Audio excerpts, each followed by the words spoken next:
stereophonic sound for the home is recorded on two separate tracks, each one giving special emphasis to certain sections of the orchestra, as heard from those positions. Now, when played back simultaneously on two separate systems, the sounds are blended together to achieve a new dimension in sound, impossible to obtain in a monaural recording.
Well, it's the last calendar day of the decade, and I felt as I came into the show this morning, I needed something with a little bit more bass. It's a very big day. It's the last day of the calendar year 2019, and it's the last day of the last decade. Wow, we made it. Good morning. On the last day of the calendar year of 2019, my name is Nathan Ivy, and I'm broadcasting live from a secret location somewhere in beautiful Cincinnati, Ohio, and I'm ready to rock. Let's do it. Let's do it. Will Black Cincinnati make any serious improvements or headway in trying to accomplish its collective goals in 2020? You tell me. I want to throw a number out in case you might want to give us a call.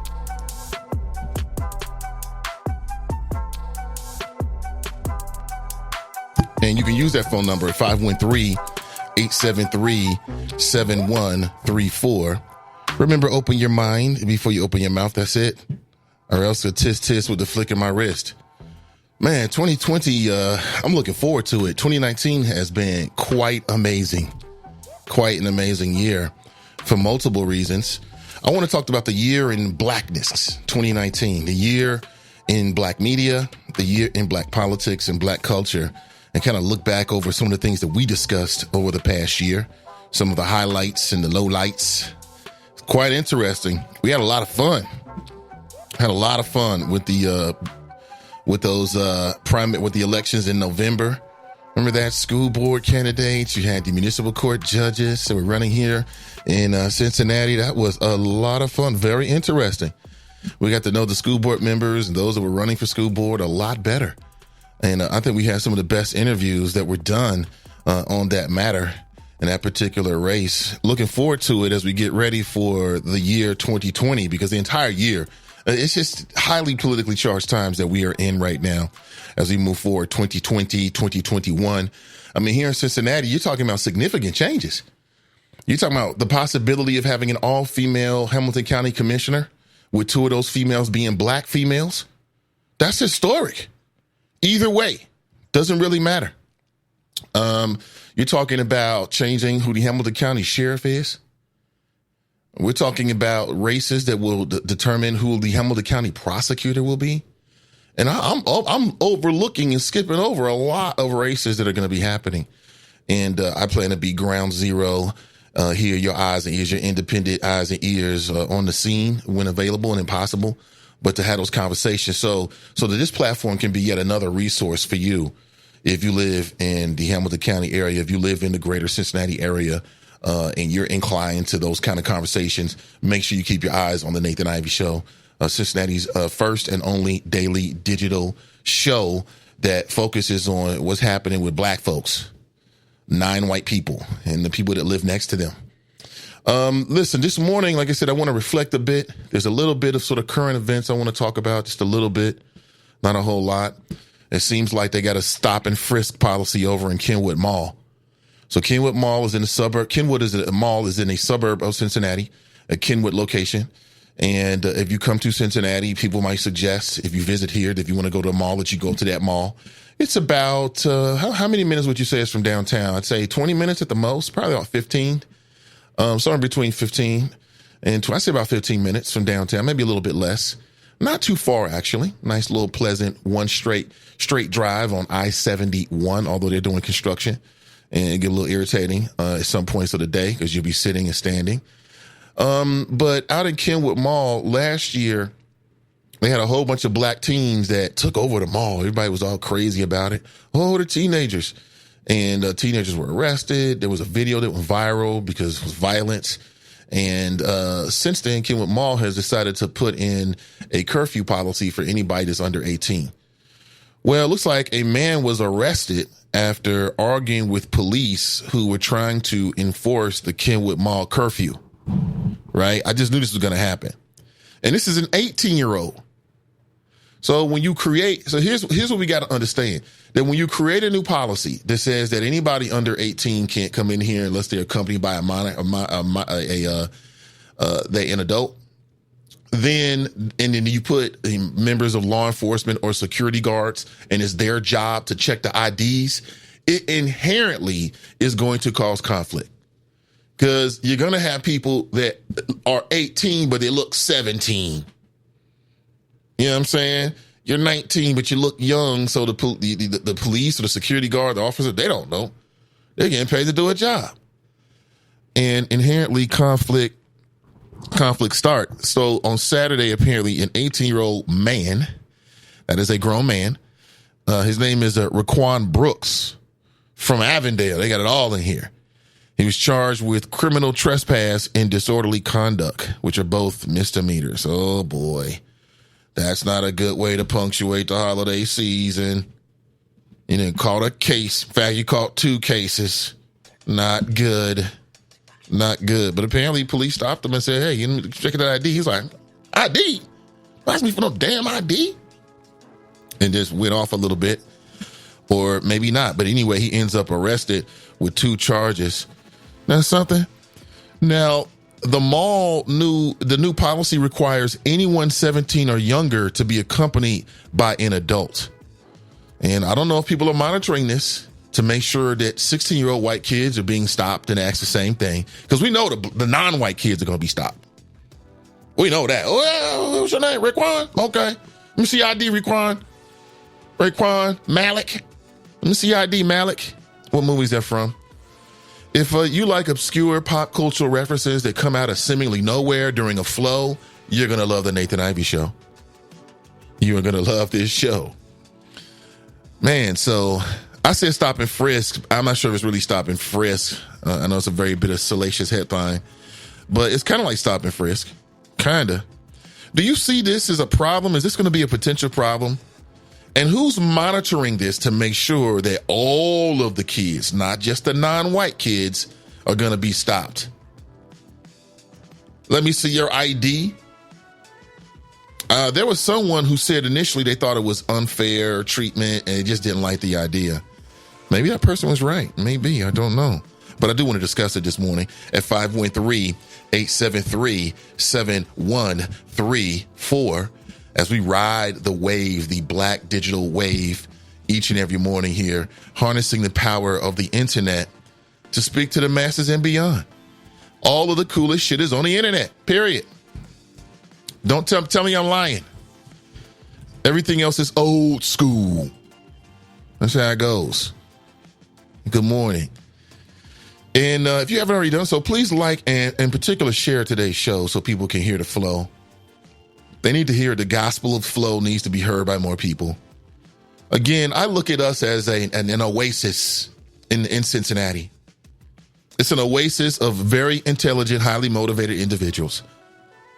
We are the cream of the crop. This audience is the cream of the crop of all talk radio audiences. We have the most intelligent, the most forward-thinking members of our audience. as anyone in Cincinnati. And it is a reflection of the host. It's a reflection of the host. Great minds think alike. Smart people like to congregate, right? I'm making up words this morning. But you can do that because it's the last day of the calendar year. You didn't know that? Yeah. Last day of the calendar year, you just make up shit. Because tomorrow, it doesn't matter. It's a whole new year. You just throw the old calendar out. Maya Wolfstein writes, first, God damn it. Well, I'm thank you for being here. Thank you, everybody, for being here. Again, you could be anywhere in the World Wide Web. But you're here with me this morning, and I appreciate it. Good morning. I want to take a time to say, really for seriously, thank you to all the listeners, all the folks that download it. I've yet to go back and look at, I'll do this tomorrow, and look at and tabulate how many plays and downloads I had over the entire year. But I want to say thank you to all the listeners. I want to say thank you to all the sponsors. I mean, I work with more people than I can actually I actually could do it, but let's just say there's a lot of folks that I've worked with, people that understand, have harnessed the power of digital marketing with this particular show in the Cincinnati area. And I want to say I appreciate you. And in 2020, man, we turn it up. We ain't going nowhere. Why? Why should we? In fact, I've got a lot of plans for the Nathan Ivey Show and also for Sin Digital Media. So, again, it's a new voice. It's an option that others may or may not be aware of, but I'm glad you are here. And let's get into it. Let's get into it. If there's anything that you want to talk about, or you're like, damn, how's Nate missing this? Or you just think it's important or interesting. It don't have to mean the most important thing in the world. It could be interesting. I'm down for an interesting conversation at all times. You can always hit me up at the Friends Who Like the Nathan Ivey Show, or you can join a Chop Shop and chop it up with the other digital folks in here. How you doing? Good morning. Man, yesterday I was listening to Tariq Nasheed. Tariq Nasheed is a nut. I'm going to redouble my efforts to talk with the brother, man. He is hilarious. He is a very funny man. He is a very funny man. And, you know, it's just like the black community. And this is the part of shit that keeps us behind. You know, what Tariq Nasheed is all caught up with ADOS. Man, he put up a video. I don't know when he put it up. I think it was his latest video. He absolutely roasted. I'm talking about roasted, charcoal, no DNA. You can't recover anything. It's nothing but ashes, man. It's nothing but ashes. He roasted Yvette Carnell, and he roasted Antonio Moore, aka Tone from Tone Talks. These are two black folks in the media. These are new voices that have emerged within the last decade.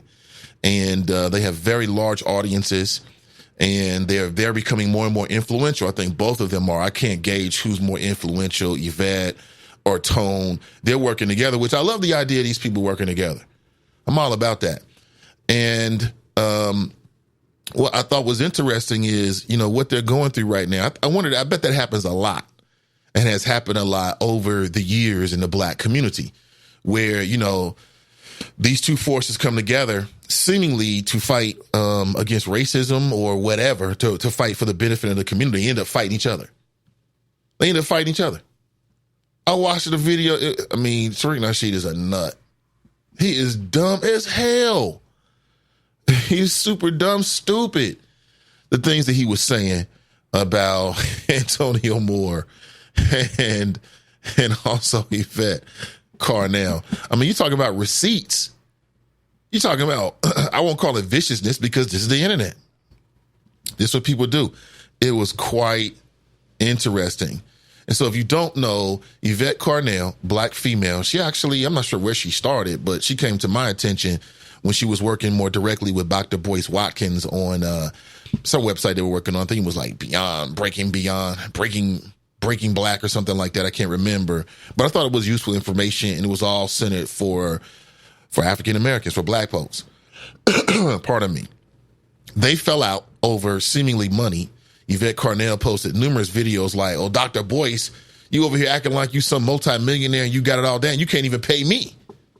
You didn't see this video? Man, it was not good. And they went back and forth for a little while.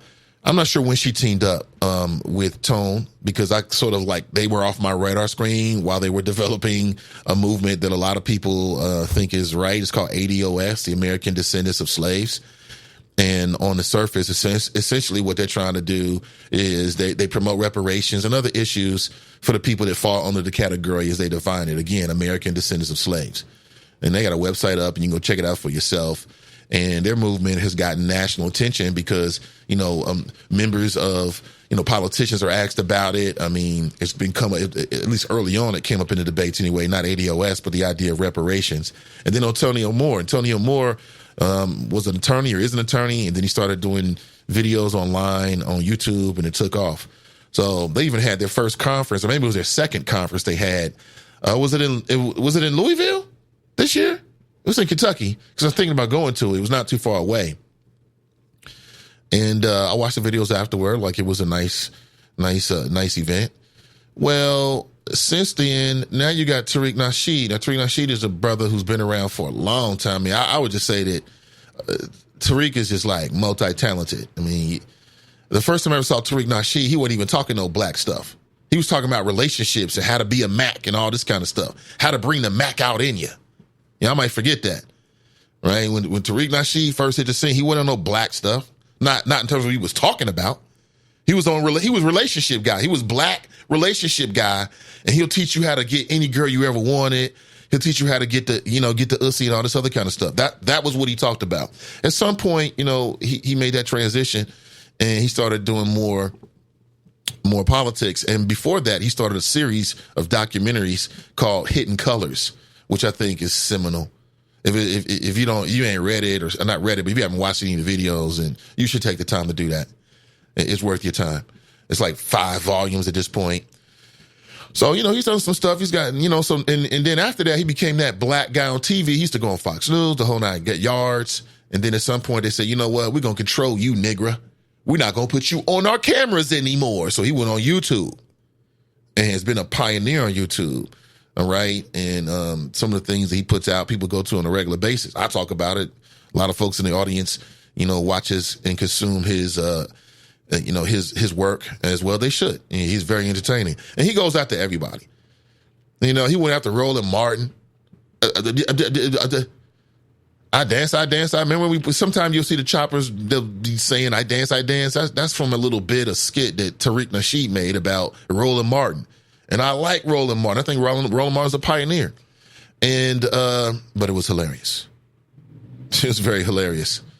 So he's gone back and forth with Dr. Umar Johnson, who's another famous and favorite for some people, like black intellectual who's opening up an all-black school.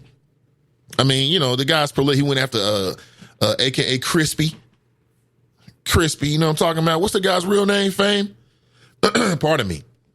He went after Crispy, which I thought was a little up on the line. Here you are, Mr. Pro-Black, and you're using these same derogatory terms that, paint the black experience in a negative way. Come on, B. You got to be better than that. So just to give you some background on who these individuals are. And so I watched the video, and part of me, I was disappointed, but at the same time, it's the internet, so I was amused as he was trying to cook Yvette Carnell. And essentially what he said is that, so he started his own ADOS-like movement.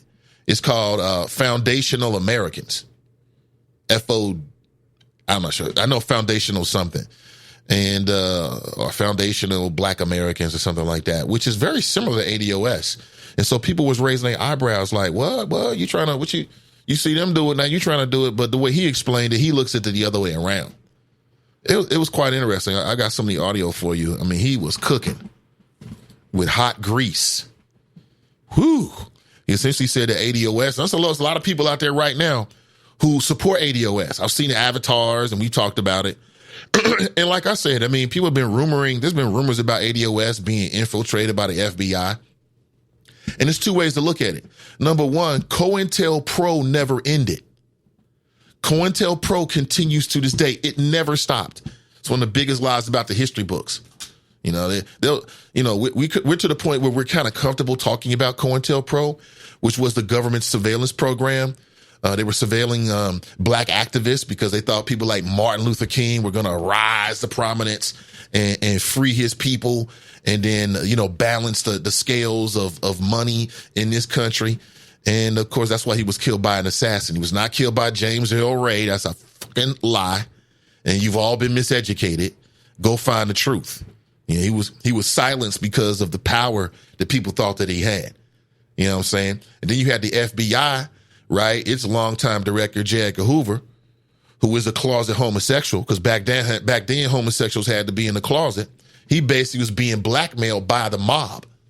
Like, look, stand down, B, or everybody's going to find out that you like boys. Which was there's another reason as to why he put so much energy and intensity into COINTELPRO. Surveilling people like Martin Luther King and Muhammad Ali, you know, Jim Brown. I mean, entertainers. Yeah, but it never ended. They just went underground with it. So, you know, anti-war protesters, activists of all type, COINTELPRO is real. So when I see what's going on with them, I'm like, well, no, what's the game here? Is ADOS really compromised? Or is just putting it out that they're compromised a part of COINTELPRO? You never know these days. But that's what's kind of going on, you know, within the last 24 hours, which I wanted to share with you. I thought it was quite interesting. And then he says that, Tariq Nasheed says that, he says that ADOS is an LGBTQ organization. He says that ADOS is just their attempt of trying to get you to vote for the Democrats. I'm just telling you, you know, because these movements pop up, people jump on it, and then later on we find out something new or some more information, if you want to look at this as more information or something new coming from Tariq Nasheed. So essentially they got a beef. And it's just amazing to me that people don't understand how that's part of the game. Part of the game of keeping black people down is to keep you in silos. Everybody doing their thing. You got a silo over here. You got a silo over here. You got a silo over there. You know, within that silo, within that little world, yeah, things are popping. You're making incremental changes, or at least you're keeping your donors happy. You know what I'm saying? But you ain't working together. You ain't working together. See, the gang works so good. They got black folks so good with that. You know, everybody loves Martin Luther King, but right before Martin Luther King Jr. was killed, he was trying to unite people across races. Modern day smart black people, some of them, you start talking about that, the first thing you say, well, they ain't been there for no black people when they show up at the march. Listen, don't you understand how power works? Would you rather, if you're trying to make something happen, would you rather walk into the room with 5 people or 500? Tell me which is more powerful. And I don't give a damn what their race is. Exactly. That's how I am. But see, we smart, intelligent people here on the show. But some people get caught, oh, what they do for black people? What they do for us?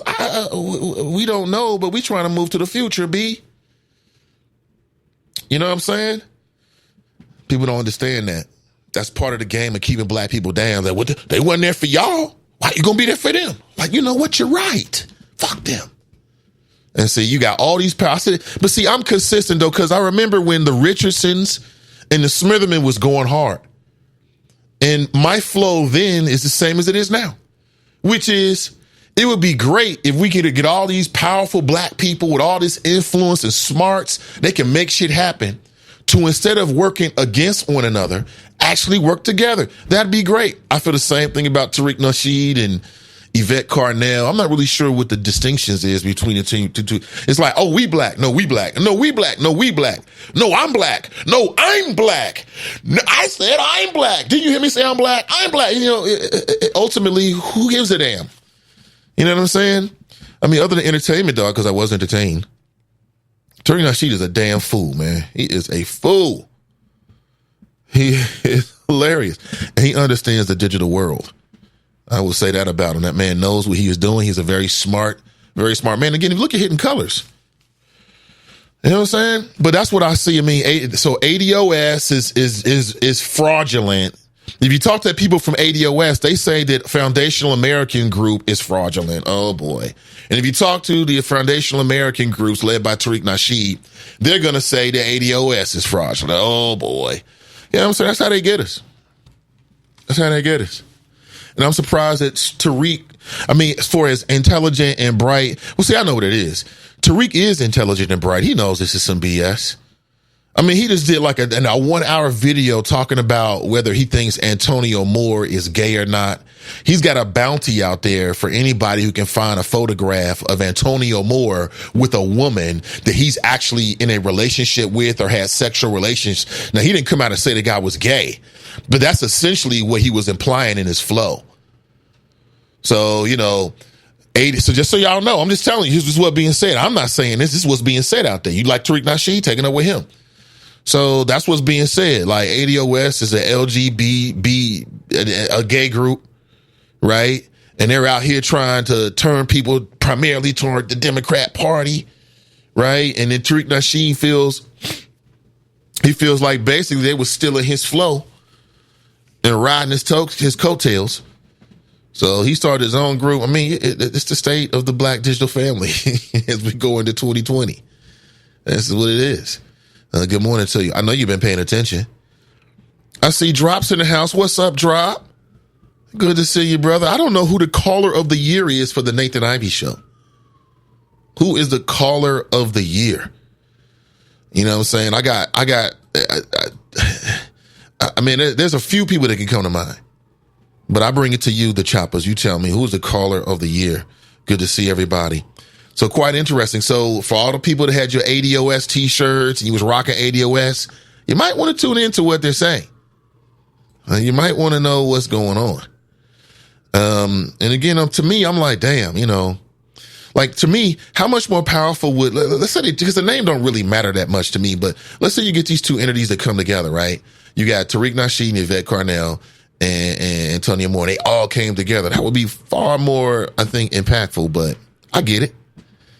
I understand. Gotta do what you gotta do. 513-873-7134 if you would like to share your thoughts. You know, and one thing I'd love to leave in 2019 is the idea that, you know, in the black community, people are still trying to debate and figure out whether votes matter. You know, we need to kill that conversation. You know what I'm saying? I don't want to have no conversations, you know, about whether your vote matters or not. I mean, because it's just intellectually just don't make a lot of sense. It's a waste of time. You know what I'm saying? Leave that and those people in that mentality in 2019. So the rest of us with some good damn common sense can move forward together and try to make some things, you know, make some things happen. Speaking of politics, this is very sad news. U.S. Rep. John Lewis has been diagnosed with stage 4 pancreatic cancer. And that's no bueno. That's John Lewis, civil rights legend. And he's been a vociferous critic of the Trump administration. I've been wondering what's going on with him because he hasn't really been front and center. But he put it out, diagnosed with pancreatic cancer. Quote, I have been in some kind of fight for freedom, equality, basic human rights for nearly my entire life. I have never faced a fight quite like the one I have now. Yeah. That's Rep. John Lewis right there. Man. And I haven't been monitoring to see what Donald Trump has said or hasn't said. You know, your president is uncouth. And he has no class whatsoever. So it would be right up his alley to make some kind of remark about John Lewis as he's dealing with cancer. I can imagine it. But let's go to the phones this morning and welcome in the choppers. I see Meyer Wolfsheim is first this morning. Good to see you, Meyer. Tanika writes, good morning, Nate and the choppers. And Tracy writes, hi, good morning. So Tracy, what do you think? Over in Northgate, they got a young man was arrested, 18 years old. So think about that. You can be 26. And if the police officer doesn't think, see, what it comes up to is judgment. And to be honest with you, judgment and good judgment, like common sense, is at an all-time low. So what Kenwood Mall has done. So for me right now, I'll be honest with you, and this, y'all might think this is a little bit crazy, but I'm not a mall person. But now that I know that I got the Gestapo at the damn door when I walk in there, I definitely don't want to go to Kenwood Mall now.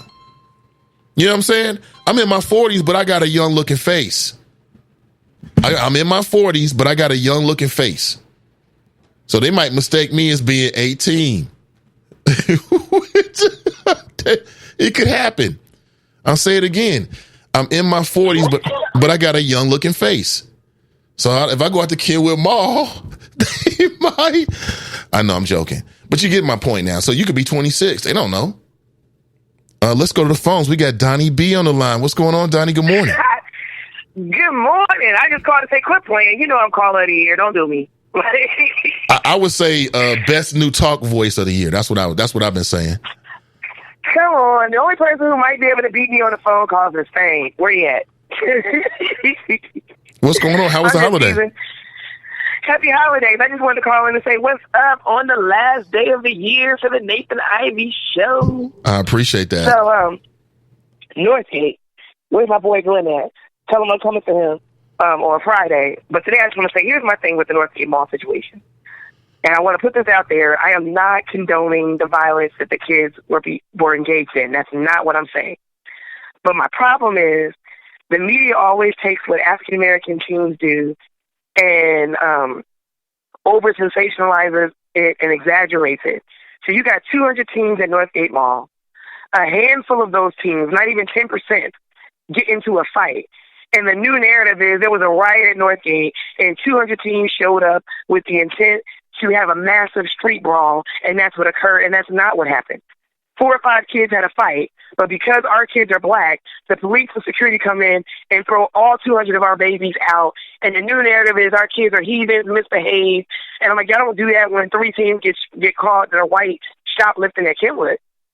So now here we are. You got an 18-year-old man, no criminal record, and because of the false narrative that the Northgate Mall incident has put out by the media, now he's going to have a record because he walks into the mall minding his own business and the police stop him. And he's on some Black Lives Matter shit. So now we got disorderly conduct and we got all this stuff. You don't need to see the forest through the tree. So I was never saying that I was in support of kids acting a fool at the mall. Anybody who knows me knows when it comes to my son, I don't play. You'll never see him acting like that. But my issue is we have to stop exaggerating when our kids do shit. And we have to make sure that the media and the police don't exaggerate when our kids do shit because this is the end result. So that was my first point about Northgate that I wanted to make. My second point that I had made that got misinterpreted was about not giving kids an outlet. And when you don't give kids an outlet and they become bored, then what happens is when these flyers pop up on social media, because they don't have any alternative places to go or alternative things to do, they all rally and go to the mall. But if you get a Northgate Mall flyer that says everybody hit the mall and you got 6 other choices, then you won't get 200 teams concentrated in one spot because they have choices. That's simple economics. That's simple common sense. The more choices that you have, it's called competition. So my thing is these kids are showing up at these mall, events because they are bored and they don't get to do the things or have the things that I had as a kid. We used to go to Golden Skates. When I was a teenager, we have multiple options. We used to be able to go to the show in Barn Hill. They can't do any of the stuff. They don't have any of the things that we had growing up. It's a bottleneck. So that's me. I appreciate the flows. I agree with you. Hey, Donnie, great to hear from you. You too. Happy holidays, everybody. I'll see y'all in the new year. Absolutely. That's Donnie B, everybody. Like I said, Donnie B is the best new talk radio voice. Best new talk voice because talk now is bigger than radio. It's digital. When you say talk, and it used to be you saying talk radio. Now you're talking about talk show. It could be podcast. It could be YouTube show in the greater Cincinnati area, hands down. No doubt about it. As I was listening to, I thought, damn, great minds think alike. That's exactly how I feel about it. Going back to her first point, I'm not here to do what everybody else does in Cincinnati because what everybody else does in Cincinnati is wrong because they over exaggerate it when black kids do something. Oh, it was 400 people there. It was 200 people. I mean, some people read that like, oh my God, now I wasn't there. And people have made the point, and maybe they're right, that if you were there with your kids or whatever, you might feel differently. But yeah and no. I would have a personal experience, but I feel the same way no matter what. Nobody got robbed. Nobody got injured. But the media played it like it was a mass shooting. People responded like it was a mass shooting. And all you had was a bunch of teenagers that back to Donnie's point, that was trying to do something. And if you got 200 teenagers show up, all 200 of them don't think alike. They're not all in on it. But, you know, and then some of the phrases that came out, like herd, like when you herd cattle or something like that, you know, they want to make it almost like they're animals. And I'm not here for that. I'm not here for that. And there's a big difference between and like I told you, as I read through the article that morning, it just didn't make sense. 20 or 40 people rush through the mall. They like that. That's why they have like midnight sales and coupons and after Christmas sales and New Year's Day sales and New Year's Eve sales. They love it when 30 or 40 people go through the doors, because that means you're coming to buy stuff. But when it's black teens, oh my God, nobody got hurt. Nobody got robbed. Nobody got sucker punched. The people that were fighting were the people that was involved with it. But this city still overreacts to seeing a whole lot of black youth who are not supervised. You know what I'm saying? They got to be supervised. Think about that. Growing up in this city still has a problem with black teenagers. And a part of it is because of who controls the narrative. But that's when new black media comes in 2020. People were criticizing me. Oh, Nate, you making excuses. I'm not making excuses, but I'm not 700 WLW. You shouldn't expect for me to sound like somebody over there. Because then if that's the case, then what the hell am I here for? They got a much bigger signal. I'm just here to give you a different viewpoint every morning. And my viewpoint is that the city overreacted to it, tried to make it to some big deal. And I'm not saying it was a small matter, but like I said, nobody got injured. Nobody got robbed. Nobody got sucker punched. Nobody got elbowed and knocked over. The people that were fighting were the people that were fighting. And that was it. And then you open the door with this curfew now that now is subjective. So now if I'm a security guard or a law enforcement officer and I've been told to card everybody, are you carding everybody or are you just carding people who you think are not 18? Because when you do that, it opens the door. Interpretation. I'm 26, but I look young because I'm vegan and I stay out the sun. I drink a lot of water. I got healthy skin. So people mistake me for 18, 19 sometimes. Now you got to be stopped and frisked. They pat you down. I'm exaggerating with the pat down because that's not a part of it, but you get my point. Let's go to the phones. Good morning. Welcome to the show. Good morning, Mr. Ivy, and all the beautiful people in the Chop Shop, and all the listeners throughout Greater Cincinnati.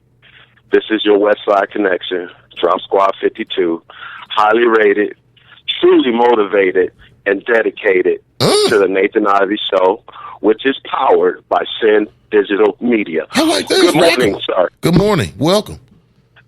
And that was off the top of the head, Mr. Ivy. I am telling you, sir, once I put pen to paper, I'm going to be unstoppable. So I'm putting out notice to the Chop Shop Overseer, a.k.a. Mason Waller, a.k.a. Lenny, a.k.a. I is free, let me go, Glenn from Mason, that I will be checking him in his new show, which I don't know if he focus grouped that title, but that title sucks. So if he comes out with, if you getting what I'm spitting, sounding like some show from down south in Alabama, not from the metropolitan area of Cincinnati, I'm coming for you, Mr. Mahler, and I'm coming hard. But, Mr. Ivy, how are you doing, sir? I'm doing excellent, man. I'm sorry. I'm doing excellent. Just enjoying your flow, huh? But you know what? I mean, I haven't talked to Glenn about this, man, but, you know, every movie needs a hero and a villain. Mr. Ivy, you know I know talk radio show. You know I know talk radio, sir. And since the day you allowed me to be part of your show back in April of 2018, I have been riding with you, Mr. Ivy. And if you... Okay. Well, Mr. Ivy, I was a retired mailman in 2017, and I had always been that guy to talk crap in the break room. I knew my politics. I was a black Republican, and I would run people out of the break room pissed off, ready to fight. But, so when I retired, I had some idea of social media, but not a lot because I worked for a living. Plus, I was a full-time high school varsity basketball referee.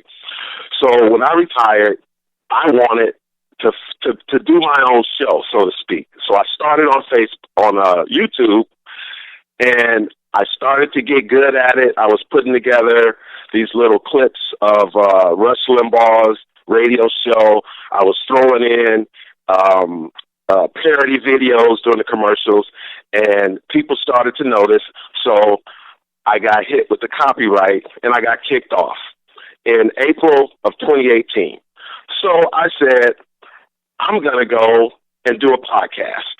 So I go to Spreaker, which was free, and I typed in the search Black Conservative, and bam, the Nathan Ivey Show pops up.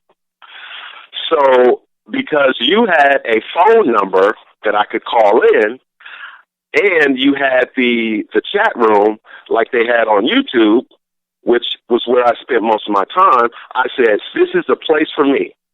So when I started listening to you, Mr. Ivey, I said, this guy is not like the typical Black Democrat on the radio, because I'm comparing you to the voices that were already out there, and you know who they are. I don't need to mention any names. So I said, okay, I'm going to call in and see how him and his callers receive me. So because of my emojis, you can't tell if I'm black or white.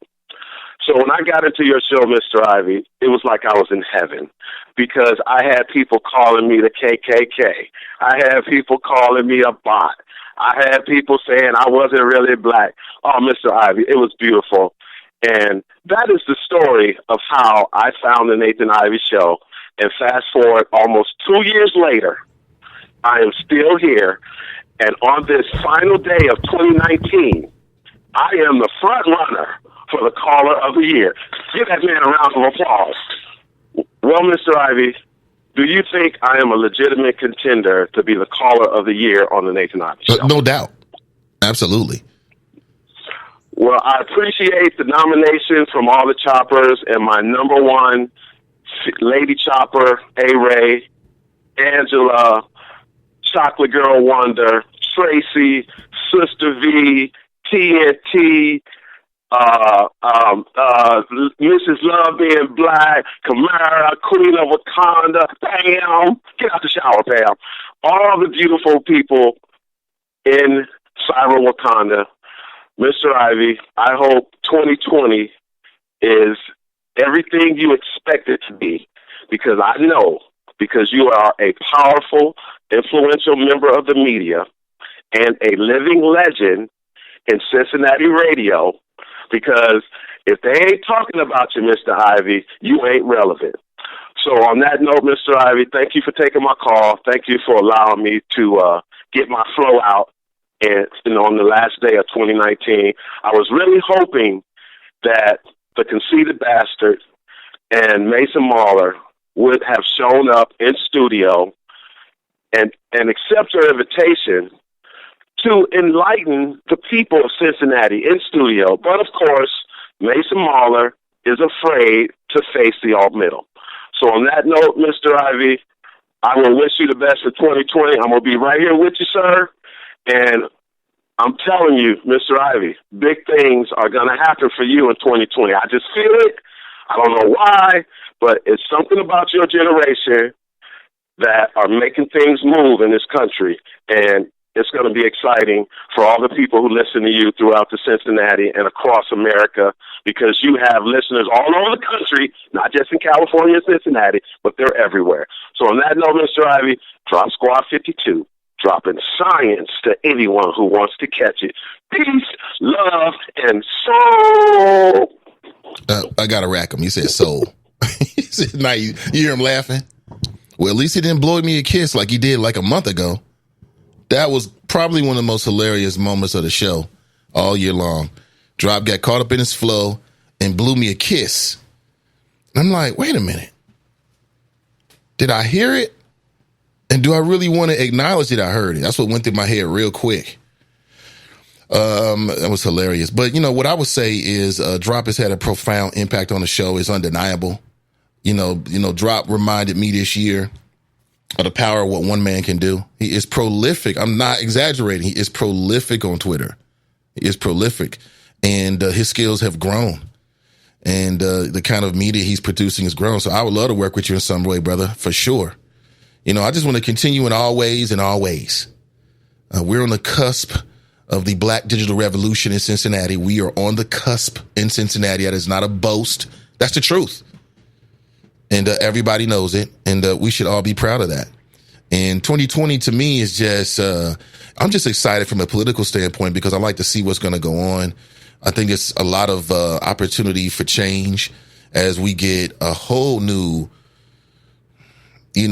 suite of politicians, right? Like across the landscape, over the next 2 to 3 years, they're going to get a new majority city council, right? We haven't even started to get into that, but we are.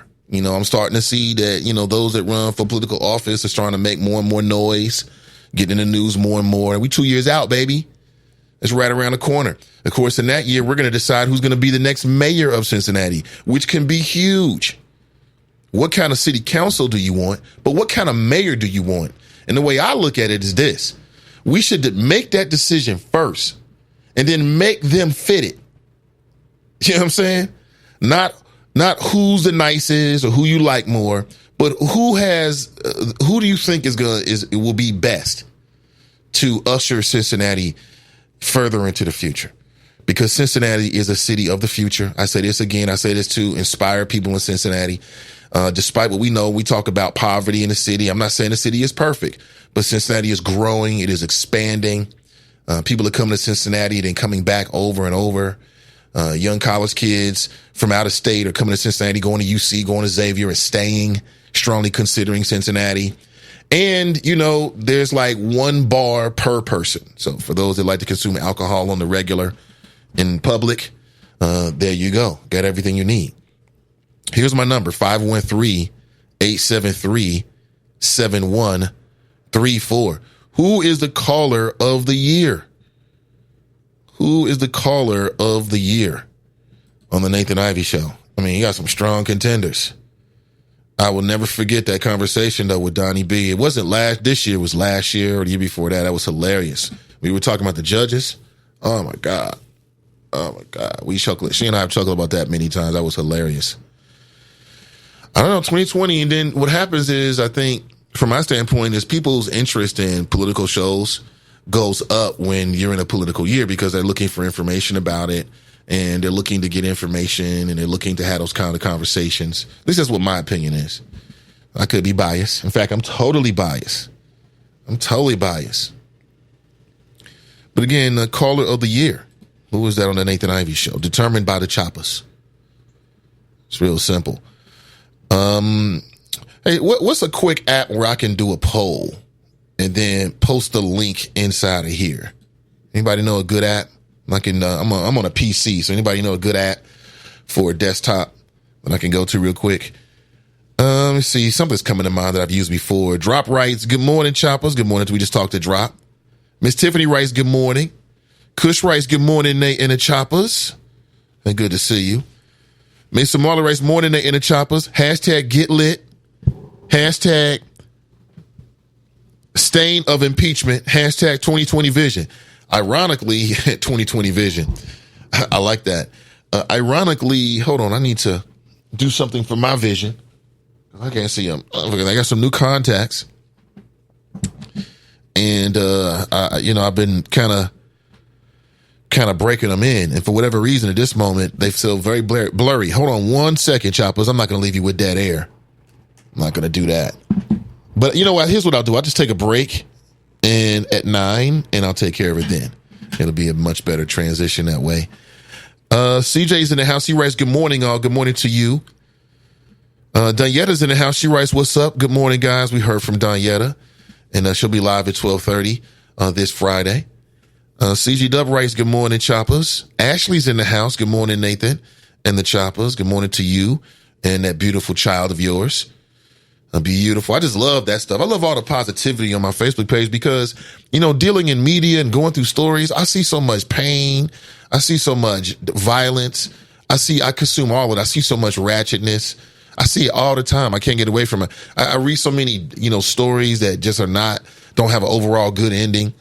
I love and enjoy going to social media more and more to see the family pictures, especially black family pictures. Because in the media and the headlines, there's so much doom and gloom and negativity.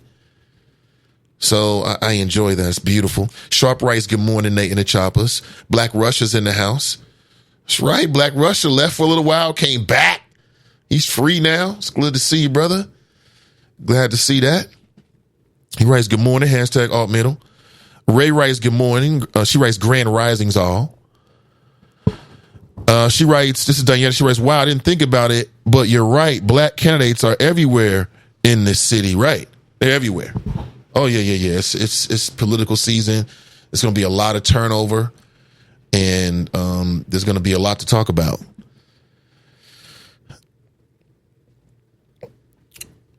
Let me see.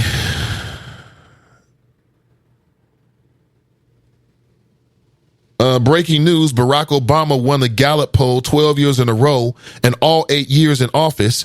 Agent Orange just caught up. We're number two. We're number two. Is that right? Some new poll about Obama? I am not aware of it. Hold on. Let me see if I can grab it real quick. Yeah, I haven't seen that. See, Michelle Obama, most admired woman in 2019. I know that the Republicans just hate that. Obama and Trump tie as America's most admired man. That's a lie. I can't believe that. I don't believe that. But again, maybe that is America. This is America. A poll that suggested, a poll found that the current and former presidents tied for the title of America's most admired man. I need to see where this poll is coming from. There's no link here. It just says a poll. Is it the Gallup poll? No, it's not Gallup poll. So I don't know where this poll comes from. It could have been a poll that, Trump himself ordered up. Because that sounds like something he would do to muddy the waters, right? He finds out that the Gallup poll says that Michelle Obama is the most admired woman in 2019 and that Barack Obama is the most admired president, right? And so he cooks up something so that they can put it out there that there's a poll that says that they're tied. Yeah, right. But it could be true. You never know. We live in crazy times. Hard to predict crazy sometime, Really, all the time it's hard to predict crazy. I don't know what these crazy mofos do in this country. All I know is what I'm doing. That's all I know. If they ask me between those two, it ain't even close. It is not even close. Sister Iris is in the house. She writes, families and friends, communities come together on this day, assess, reassess, celebrate, and recommit themselves to bettering the lives of their families, communities, and indeed the world. She writes, I love you all and all the ways you are working to radically reimagine the world, to celebrate, uplift, and carve out equity for Black people and all living beings, including Mother Earth. Okay, beautiful. Thank you. It's very beautiful. She's right. CG Dub writes, John is the caller of the year. Psych! See, why y'all doing that? Danietta writes, I would love to see Tamaya Denard as mayor of Cincinnati. Wonder if she'll do it or will she fall back for PG Sittenfield? That'll be interesting. I will be down with that as well. I will be down. I can get down with that. Mason Marler writes, I've won caller of the year on just about every station in this city. It's time for new blood. I'm like Alabama. Winning gets old, LOL. You know what? I think Mason Marler speaks the truth. Again, Mason Marler is prolific. Again, I use that word. He is well known on all Cincinnati talk platforms. Talk radio. And now this platform into the digital era. I'm sorry. My language is just everywhere this morning. Roger's in the house. He writes, Google Forms or Survey Monkey. Okay. Survey Monkey, I think, is what I've used before. Okay. Yeah. No, you know what? I think the Google poll will be easier. Appreciate that. Thank you for the vine on that. Appreciate it. You will be blessed, my son. Yes, when you come to the show, good things happen to you for the rest of the day. I vote Glenn for caller of the year. Okay. Tracy writes doodle poll. Okay, let me try that. Doodle.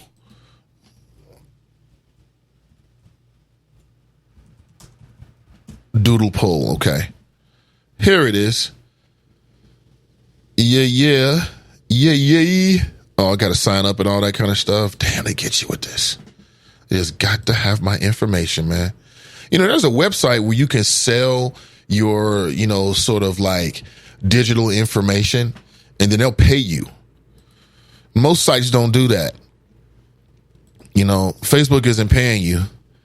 You're basically paying them. Every time you get online, you give them more information. Miss Tiffany writes, call of the year, I vote Fame. Mason Mahler writes, call of the year, Fame. Fame, of course, is, we already know. Or what some of the names, what is it? Malcolm Excellence. I enjoyed that name. That was a good name. I can't remember all the others. Super creative. Iris writes, good morning, great people. Maya writes, I'm not worried about white kids, Donnie. Now this young black man has a criminal record and can't be expunged for a year after full adjudication when all he had to do was show his ID and keep it moving. Staying woke is realizing when you are being baited. Well, again, I wasn't there. So you never know how the situation went down. You know what I'm saying? You never know what that interaction was. And so I don't want to assume that this brother just went off on the police officers there, security there, and for no reason was being unruly, because we don't have the other side of the story. You know what I'm saying? We don't really know. Hold on. What's his name again? Somebody tell me his name. We can find out, but we don't really know. You know what I'm saying? Broadway writes, call of the year is my alt middle brethren, Fame. Fame is a very strong contender for call of the year. I cannot lie. It's not up to me. It's up to you. Karamir writes, competition with Barack and Trump. It's like Beverly Hillbillies versus the elite. See, Brother Mazone writes, next year. Just stepped in to say good morning and happy new year. See y'all family. One love next year. Okay, Brother Mazone. Have a great day, man. I don't know. Where do you find yourself today? I mean, if you are a working person, are you at work today? Again, I'm a little bit disconnected from the whole working for other people kind of thing. But, if you're an entrepreneur, you working today? Probably are, right? You work every single day, even on your day off. I'm just curious, are you at work today or are you at home today? Just curious, just trying to connect with you. I'm at home today, but of course, I'm at home most days doing the show from a little home studio that I've cobbled together. And, but I'm curious. I mean, it's the last day of the year. Are you going out tonight? What are your plans? Where is the party at? If I want to get lit, where could I go tonight? My wife listened to the show yesterday. She's like, oh, you was really loving that phrase, get lit, bitch. And I thought about it and I said, I guess I did kind of fall in love with it. I must admit. Where are you going to get lit tonight? Do you get lit? How you define lit? Is there any, I know there's always some big parties. There's free stuff on the square. They're gonna, do stuff on the square. It's going to be pretty cold, but some people like that. And you can ice skate on the square, and then they're going to do like some fireworks. And I thought, man, fireworks? What kind of fireworks are those? That seems like a very tight spot to do fireworks. I mean, but I'm sure, it's 2019, about to be 2020. I'm sure the technology does exist. But where are you going? You going to church? Are you a church person? Are you a traditionalist? Do you have a routine that you do? As you go into the new year, did you kind of feel like set you in motion, right? For me personally, I just take the time to assess, so I got the garbage goes out Monday. So I'm just getting rid of a whole year's worth of stuff that I feel like I don't really need. I like to be light. My wife says minimalist. She's right about that. And, I just like to keep things, very, very light, And I like to see spaces. Like, I don't like the clutter to be everywhere. So I got a bunch of boxes and stuff that I'm going to be putting out. That's pretty much my routine. I don't eat the same things. I don't do the same things. I pretty much do whatever I feel. So I have gone to church with the wifey, and we did that before. I want to see what that was like. And it was okay. It's not like, oh, every year I got to go to church. I've done the big party thing, VIP. I did all that stuff. Man, I partied a lot. Trust me. And that's always a lot of fun. But I ain't really feeling that this year. You know what I'm saying? I've done the, couple thing where you go to the couple's house, or, we've got some friends that's got children at the same age as our children. We do that. I've done that. I've done the just pass out and wake up at 1 a.m. thing. Like, oh, New Year's? What happened? Oh, shit, I missed it. I've missed it a couple years.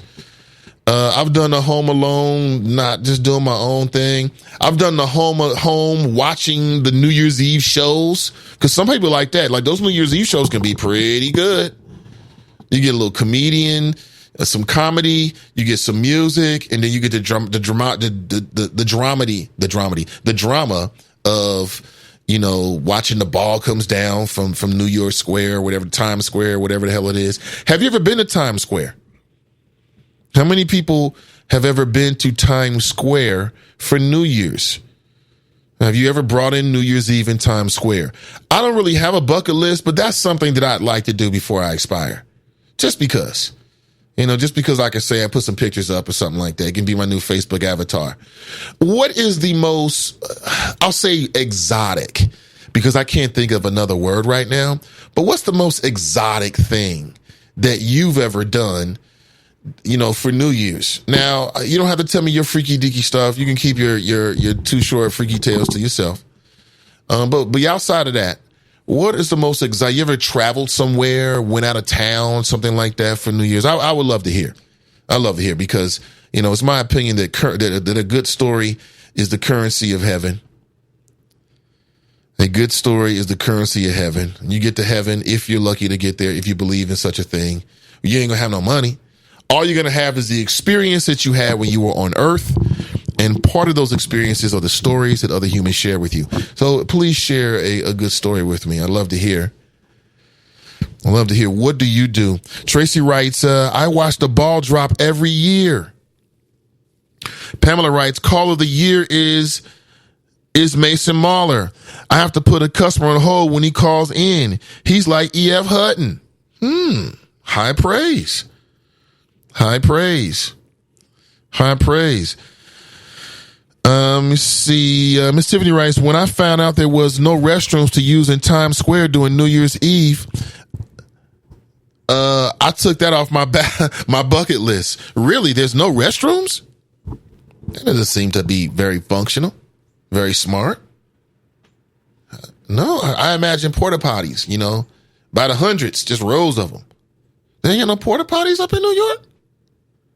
I mean, that doesn't really scare me off, but I know that women have to go to the restroom like 80 times a day.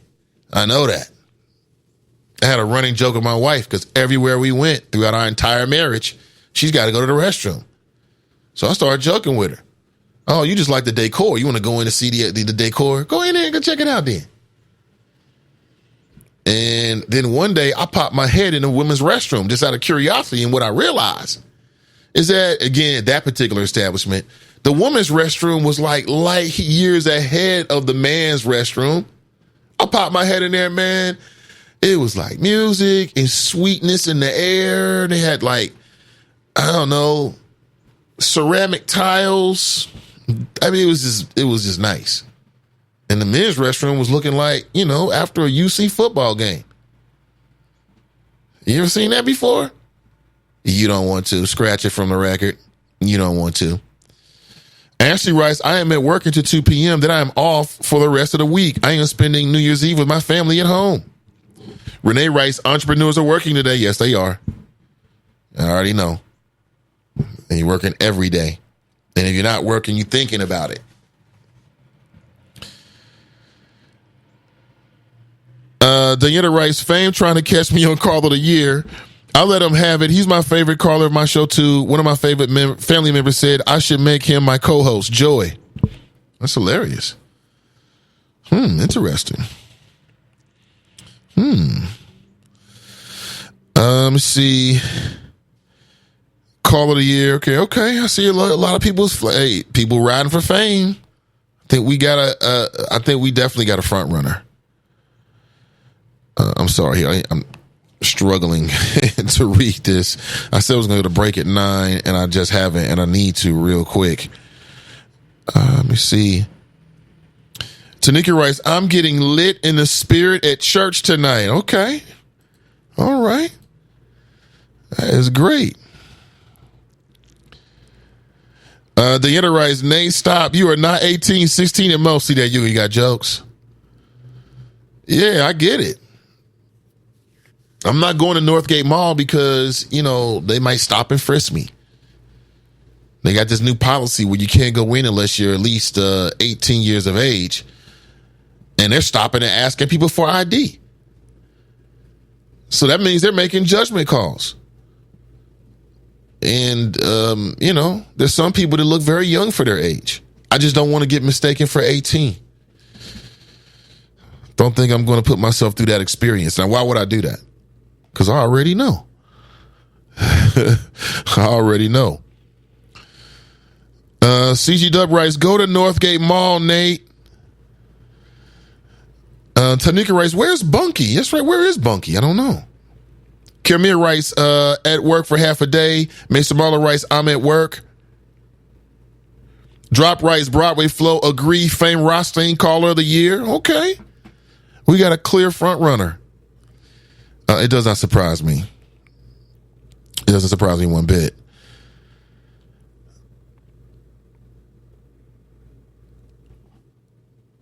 Let me see here.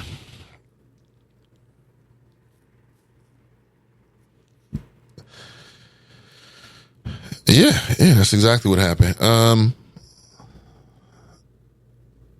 Kermir writes, Fame should be call of the year. Seal with a kiss. Seal with a kiss. Okay. Drop is never going to let that. And, I helped Drop because I could have just took a little clip and I could be running that clip of him blowing a kiss to me over and over again. But see, I didn't do that. So Drop, don't say I never did anything for you, B. Don't say I I never did anything for you. Because clearly I have. I'm messing with you, man. I appreciate it this morning at 9:15 a.m. All right. Well, think about this. Not only are we closing out a year, but we're closing out a decade. So I want you to reflect back 10 years ago. 10 years ago. It's currently the last day of December, so 12/31/19. But where were you on 12/31/2009? Let's go way back to 2009. Right? That was what, the first year of the Obama administration? 2009. That seems like such a long time ago, but I mean, for me, when you have children, especially multiple children, you sort of like mark the passage of time by where they alive at that point. 10 years ago, little Buddha was 4. The little girl was 4. If you saw her today, it would blow your mind. She's bigger than her mother. Looking like me and her mother.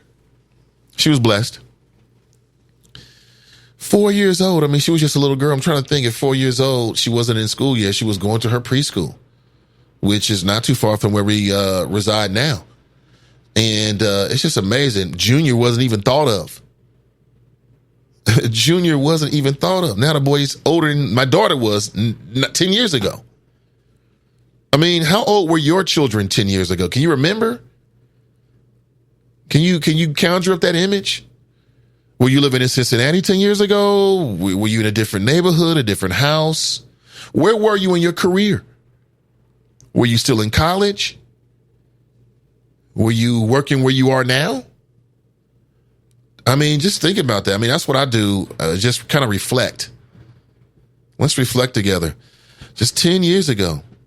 I'm telling you, Obama, man, black people loved him some Obama. That first year, y'all was still in love.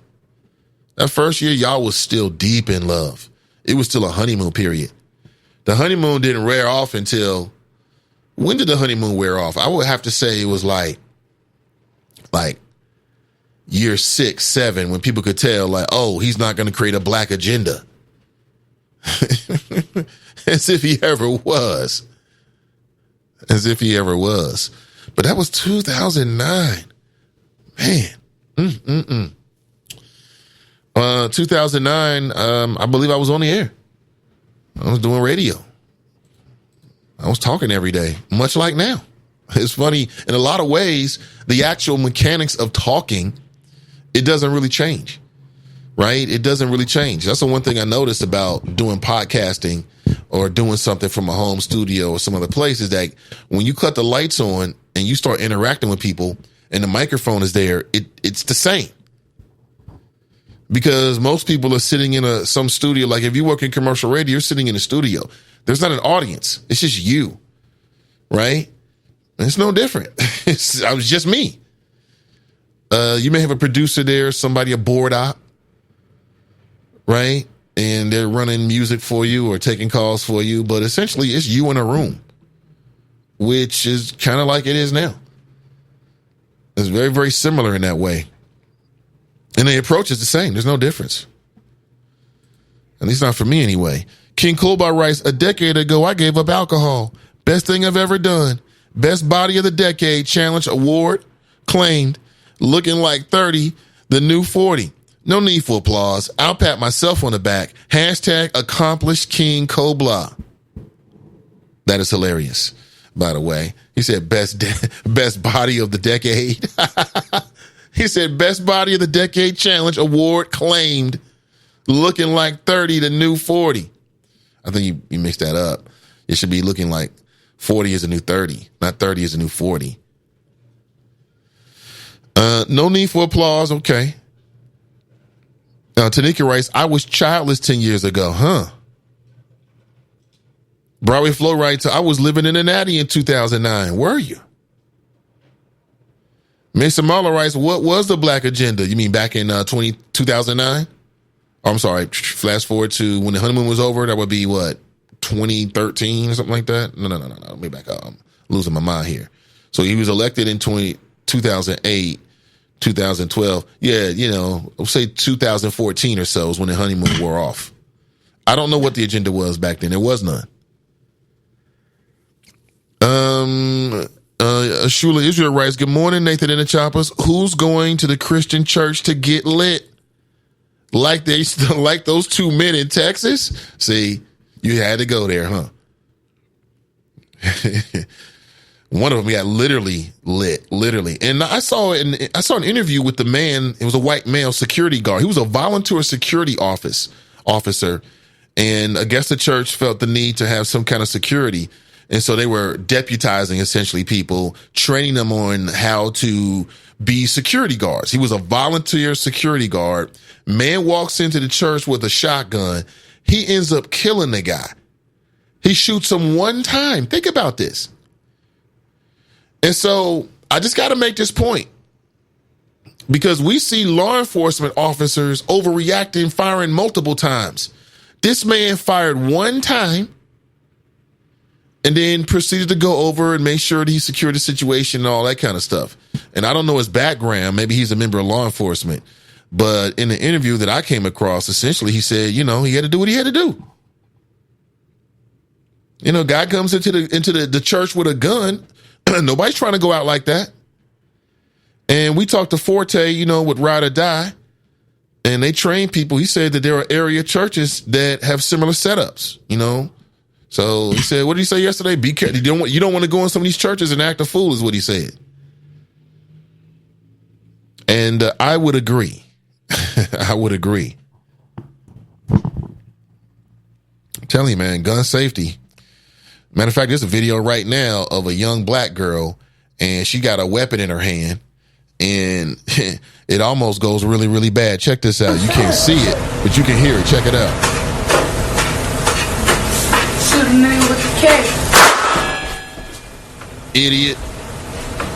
Now you're looking stupid. Yeah. So in the video, she got the gun. She's like rubbing the gun on her face, on her lips. Apparently there's like a video set up, maybe on a phone, and she's like doing a little rap video. And instead of a microphone, she got a gun, and the gun discharges. Telling you, man, people out here playing with, it's just not a game out here. It's very, very real. It's very, very real. Let me see here. Hey, I'm looking for a video for you. I want you to check this out. It's quite interesting. And it's a video. Hold on. While I'm searching for this, we can continue. But it's a video of the man who basically, saved the church. Guy comes in here with a shotgun. He's ready. He already shoots 2 people, kills 1 person. Before the security guard could even react, he shot and killed a person. So you got to do what you got to do in New America. God or guns, which offers you more protection was the question yesterday. Or was it, yesterday. God or guns. It depends on what you're fighting. If it's spiritual warfare, you won't get God. If it's a motherfucker would have come in your house with a gun, you won't have a gun. That's why God created guns, right? Let me see. The shooter was white, hence not called a hate crime because he died, nothing to charge. 10 years ago, I was busy trying to keep a 3-year-old from effing up everything in the house. I'm just saying, right? 10 years ago, I was engaged and still am. We'll get down that aisle one day. We're in no hurry. That is hilarious. You said 10 years ago you got engaged and you still are, huh? You know what? That's the thing about it. After being married for now 19 years, my wife and I, we don't talk about it as much as we used to because it's like water under the bridge now. But shortly after getting married, I would say like within the first couple of years, we looked at one another like we didn't really have to do this. We could have just kicked it and been friends with benefits. We both said that because it was like a whole lot didn't change. You know what I'm saying? Like if you're living together, and essentially we were as girlfriend and boyfriend, when you get married, in terms of what you do, for me anyway, and how you interact, it didn't really change that much. I mean, I didn't treat her I already treated her good. I didn't treat her any differently. I mean, how much better than good can you get? You know what I'm saying? So, in terms of our interactions, a whole lot didn't change. We were living together beforehand. Now we're living together. In terms of legal stuff, you kind of have a mentality like, oh, legal. And if you're a very spiritual person, like you take your vows very seriously, then you might put on yourself a whole lot of pressure and responsibility. But outside of that, you eating, you sleeping, you showering, you shitting. That's about it. That's what you do. You go to work, you come home, she's there, I'm there, It was funny. I wonder if I don't know if other couples have had a similar experience. So I ain't mad at that. Some women or some people in general think they got to rush into marriage and being married is like the ultimate thing. I never looked at it like that. I don't think my wife did either. We met some good people on the ride and said, hey, you want to ride together? Cool, we can ride together, and that's it. But again, some people have different views, so I get it. I love it, though. I just hate to see people pressure. You don't got to be pressured. Do what you want to do. You know what I'm saying? You want to be engaged for 25 years, but it works for you? What's the problem? I don't see what the problem is. I don't get it. Hip hip hooray for the choppers. Viva la choppers. Mason Marler writes, I was married for 20 years. Not sure I will get married again. I can understand that.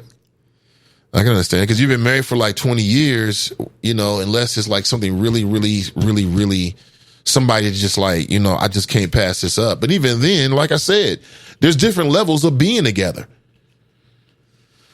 It's different levels of being. 5-year marriage. I'll say it again. 5-year marriage.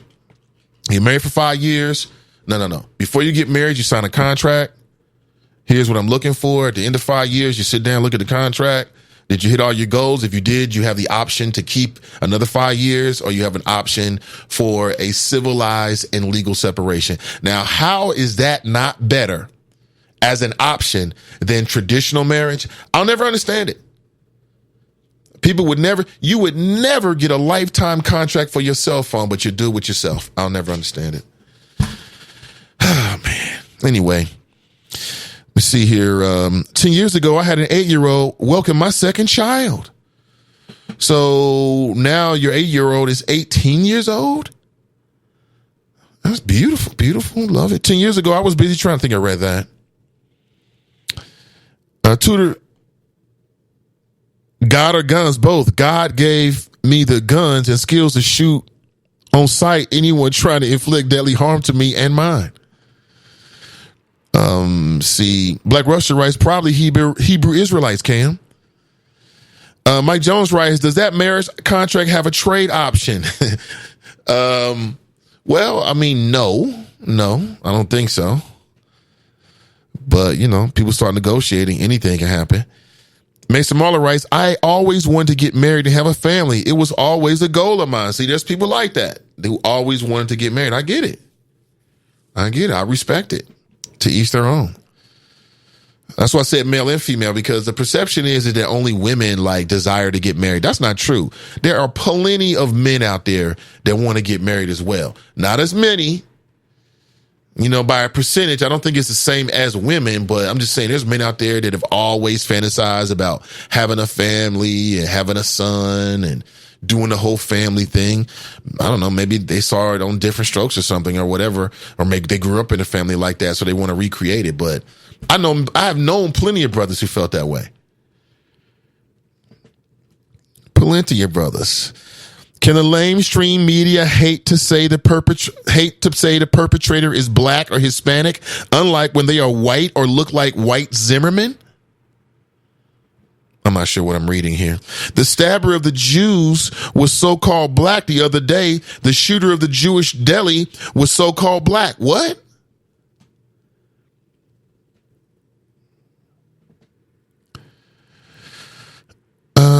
Let me see. The guy who stopped the shooting is former FBI agent. Good guy with a gun, bad guy gun. Wait. Good guy with a gun stopped the bad guy with a gun. Oh, okay, that would make sense because he seemed awfully poised. In the interview, he seemed awfully poised. And I mean, if you got a member of your church who's a former FBI agent and they're willing to do church security, it seems like a perfect fit. Yeah, you want to do some security? Bring your ass on here, Mr. FBI, man. Sure, you can do security for us. So that explains why he was so calm and cool. Because in the video, he faces off with the dude, boom, he pops him once, and then walks over like, it's nothing.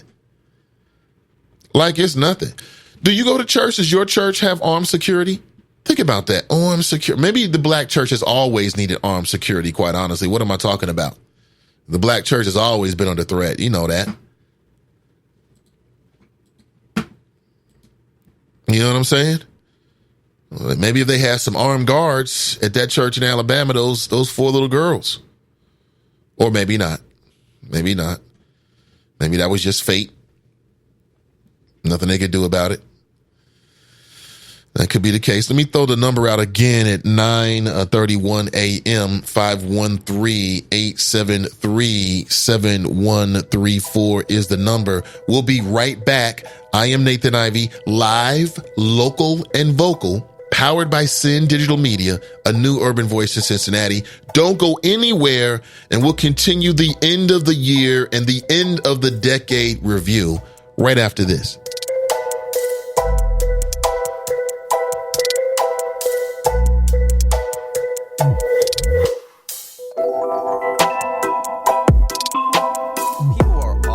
Talking about the stock market. Always looking to invest in a good opportunity, something with the potential to grow. So what if you could invest in the future? The future of kids, like a stock. Not the kind of stock where you invest to make money, but a stock for social change. A whole new kind of investment called Better Futures. When you invest, it helps students like me go to college, which ends up making the future better for everybody. I could be the first college graduate in my family, the first district attorney from my neighborhood. And if I'm the first, then maybe there will be a second and a third. This can really be the start of something. My name is Charles, and I'm your dividend. Invest in better futures with UNCF. Visit uncf.org/invest.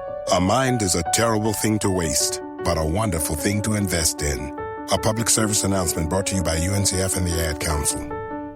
I dare you. I dare you to change the world. Yeah, you. Getting that college education. I dare you to be somebody important. Like be a teacher. Or a reality TV star. I dare you to stand up here. To call the shots. To be a role model. An inspiration. An innovator. To be a teacher. Be my teacher. Think you can change my life? Make me excited about science like you. Have a career that really means something? Then do it. I dare you. I dare you. I dare you. I'm waiting. We depend on our drinking water supply daily, but where does that water come from? Your water provider encourages you to get to know your local water source so together we can protect and preserve it. The investments we make as a community to protect our water source now ensure we have a sustainable drinking water supply for the future. Visit drinktap.org to learn more. This message is brought to you by the American Water Works Association and your local water provider. Queen of All Knowledge here, reminding you, creeps out there on the internet hack, scam, and trick savvy cyber users every day. But we can fight back. It's as easy as IC3. If you're a victim of online crime, don't give up. Visit IC3, the FBI's Internet Crime Complaint Center. Your tips help the FBI track down cyber criminals around the world. Report your crime to www.ic3.gov today.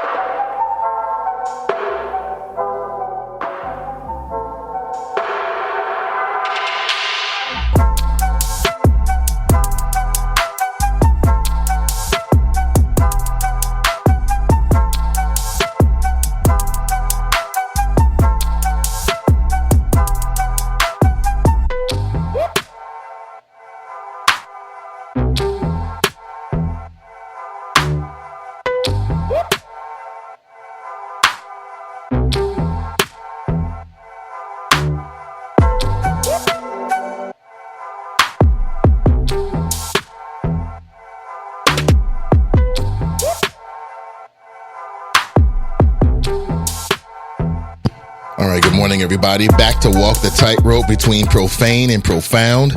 I'm Nathan Ivey. Welcome back. We've got about 25 minutes left in, well, the last show for the calendar year 2019.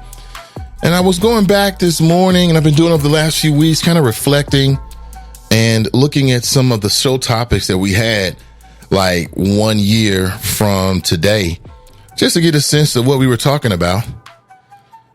So 1 year ago today, or this month essentially, what were some of the headlines? Let me see. Local anti-tax group conjures slave imagery in tweet about black councilwoman. Remember that? That was Tamaya Denard. There are elements in the city still trying to go after that sister. 12/5/18. Asking Offset from the Migos to be faithful is like asking Donald Trump to be truthful. And that's still true today. 12/12/18. Pastor John Gray responds to Nathan's flow. I've forgotten about that. Trump doesn't care about border wall. Hashtag Wednesday Wisdom. Hashtag Trump. Yeah, it's my good friend John Gray. Remember he sent an email, what was it, a Facebook message or something after one of the shows. It's fun. 12/13/18. Does Cincinnati really need a study on race? Black journalist says no. That was myself and Kevin Aldrich. Remember, because there was a conversation. It was the white Tillery and the black agenda, and they were trying to push city council to pay for a study to basically analyze all the different ways in which the system, the city government, the system itself, the way it interacts, the way it promotes everything, and is there any racial discrimination in it? And does that explain some of the disparities that we see? And I think they said it was going to cost like $1 million. Now, for me, I thought it was worth it. But others disagreed. I think council voted for it and then like put it to the shelf because it was like, how do we pay for it? 12, 14, 18. Don't order food at Bengals Reds games. Pastor Gray responds again. Cincinnati man talks about hunger strike. I remember that show. That was interesting. A report was put out that said that, basically the food at the Bengals stadium and the Red stadium was nasty as hell. You might get you a little, can I get a hot dog and some salmonella? Yeah, now the salmonella is not visible by the eye.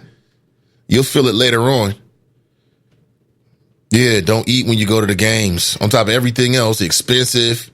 If you go to a Bengals game late in the season, you're sitting in the damn cold. You're sitting on an icicle eating a salmonella turkey hot dog. And I don't know what this is. Pastor Gray response again. I'm not sure what that is.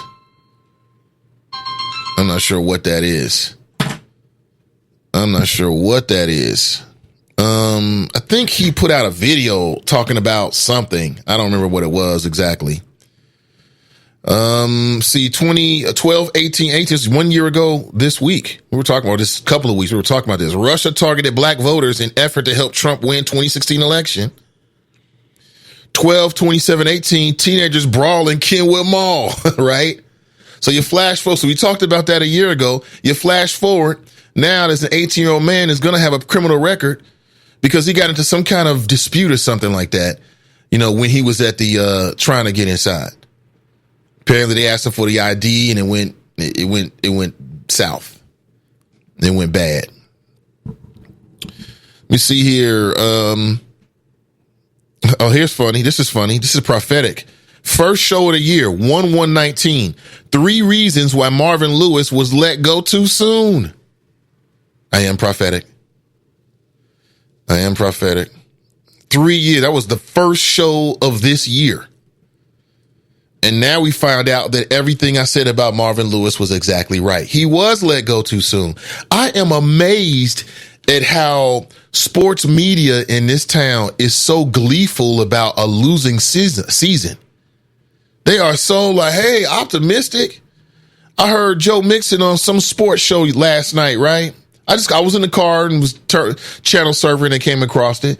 He was just so optimistic about the new season next year. I'm like, y'all are bums. What are you talking about? Oh, yeah, Andy's my guy. Andy's your guy. But Andy Dalton don't have the eye of the tiger. That's why the team sucks. That's prophetic, man. Where are you, Marvin? Come back, Marvin.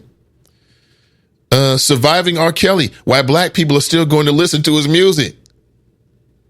A year ago, that was the big story, right? Surviving R. Kelly, the documentary. Fake outrage over R. Kelly needs to stop. It was the devil. Pastor John Gray's wife blames the devil for cheating. I had forgotten they did that.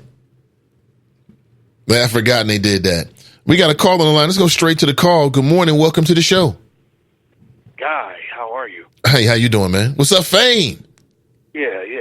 Hey, listen. The one and only. Fame, a.k.a. Meyer Wolfsheim, a.k.a. Malcolm Excellence, a.k.a. Hacksaw Jim Thuggin. I mean, do I need to keep going? If you can. A.k.a. Michael Naxon, a.k.a. Hyman Cowell.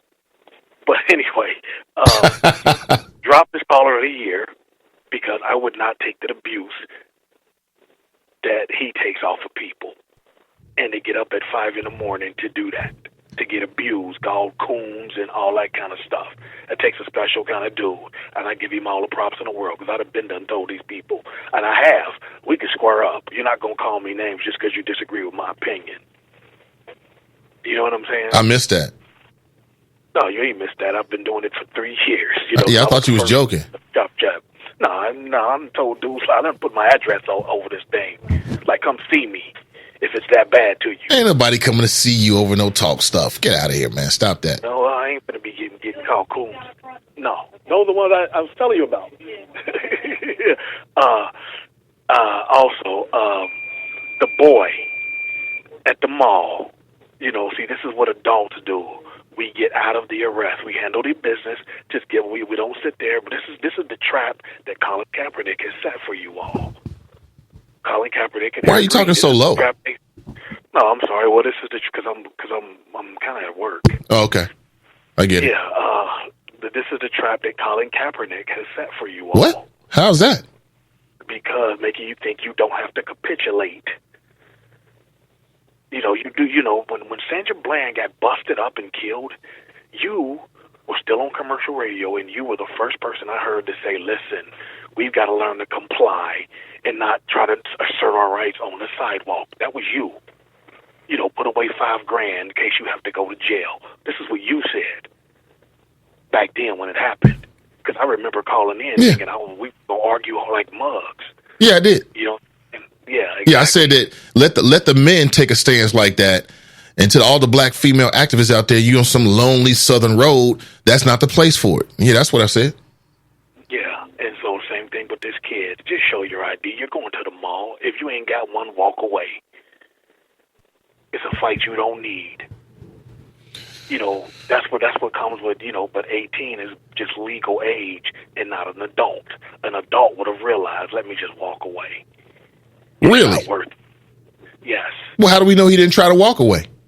I mean, I don't have all the details of what the interaction was. All we know is what was reported.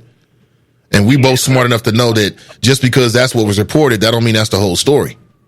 Adults walk away and don't get baited. Yeah, that's true, but it may not apply to this situation, though. It does, because he got arrested. Yeah. Trust me, if you want to get arrested for this, you're walking away. Yeah. Chump charge. So you telling me you telling me there's never been a scenario where somebody got arrested while they was trying to walk away and the police were the aggressors? You tell me that's never happened before? These weren't police; these were mall cops. Okay, what are mall cops? Probably even more apropos, it was these mall cops. Like I said, an adult walks away and realizes this ain't for me. But this kid now has $500 in fines and court costs, and $1,000 probably enough to get a lawyer to get these charges expunged. Would you let a mall cop arrest you? No, he did, not me. I'm saying, would you? No. Exactly. So like I said, we don't know the scenario. See, I'm going to look at a mall cop differently than a real cop. The first time they tell me I'm not walking in, we're not arguing, I'm going away. That's it. I hear you. I hear you. That just walk away. I hear you. You know, if you can. But, no, you can. He had time. Trust me. I guarantee you. How do you know this? Where you get this information from? Because I can tell they didn't just tell him, you can't come in. Come back here. Let me scuffle you up. No, they ain't do that. He had time to walk away. He had time. I can guarantee you. If not, then he'll be paid. Either way. Because there'll be video footage of it. Will they? You never know these days. You never know. But you never know. Today, man, I just want to tell everybody Happy New Year, and I will holler at you in a new moon. All right? I can't even howl because of where I'm at. Yeah, right. I hear you, man. Hey, thanks for the call, man. I appreciate it. That's a fame. He says that Drop is the call of the year because Drop puts up with stuff that he never would. And he says that the young man should have just turned away whenever there was a problem. You know, you go walking in. And again, I agree with that if that was the circumstances, but I don't know the circumstances. I don't know what really happened. I've seen so many videos, so many things have gone down that you can't make any assumptions. You know, I don't know what the interaction was. You know, maybe when the mall cop said something fly. Maybe he was like, man, I'm out of here, man. F y'all. He said, oh, you ain't going nowhere now. I don't know. What would you do if a mall cop tried to put their hands on you and try to arrest you? What was you gonna let them arrest you? You gonna get arrested by Paul Blart? Okay. I don't believe you. I think that people will react differently to a mall cop than they would a real cop. That's just me. Maybe it depends on if they have a gun on their hip. I don't know. You never know. But that's fame. He always wants to assume the negative about black people. You know, or maybe that's just fame because he got different circumstances, man. He got different experiences. So his experiences make him feel like, hey, you know, just walk away. And I get you. I'm not saying you shouldn't just walk away if you can. If you can. Sometimes I've seen videos of people trying to walk away. They ain't getting walked. You can't walk away now because now the person with the authority has an attitude. Now they got to show you Oh, buddy, you had a chance. I gave you a chance when I said so, some all that kind of stuff. And again, until I see the video or get more information, I can't assume what happened. You know, the guy said, I'm 18. Maybe he had an ID. Maybe he didn't. Maybe he said, look, you know, the other way of looking at this is, you know, not all rules are fair. And if you don't challenge the system, then you just kind of take whatever people give to you. I don't know. Maybe there's some legal argument that can be made with this. I don't know. Miss Love in Black Rice fame, I thought you was giving us your sexy voice, but it's your low, I'm at work voice, right? Yeah, for a second I was like, damn, is this sexy voice? What the fuck is he giving me a sexy voice? And that's why I asked him, like, man, what's up with your voice? You know? But he said he was at work. I get it. Diana writes, exactly. We are quick to believe the media's narrative. So because you got arrested, that means you must be guilty, fame, which is ludicrous because we know that people in the jail is full of primarily non-white people who either didn't do anything or what they did shouldn't have amounted to what they got. Whether that be people that's been in jail on death row for rapes, murders, robberies, they didn't. Like I said, just because it's in the news doesn't mean it's a complete story. I'm not saying that they're fabricating it. I'm saying it's incomplete. I don't know what the mall cop said. If a mall cop say something fly to me, I'm gonna say something fly to him. You're a mall cop. Get the fuck out of my face. You know what I'm saying? Like I said, now I can't go to Kenwood Mall because I got a baby face. They might mistake me for being 18. I don't have time for that. It could happen. Stop it. Stop it. Diana writes, since when does video automatically equal justice?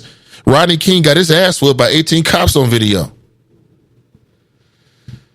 Fame is on some nonsense. You know how it is. We all know. But I appreciate the conversation, though. In 2020, challenge yourself to learn your true identity because without knowledge of self, you will stay more than just a decade behind in your reflections.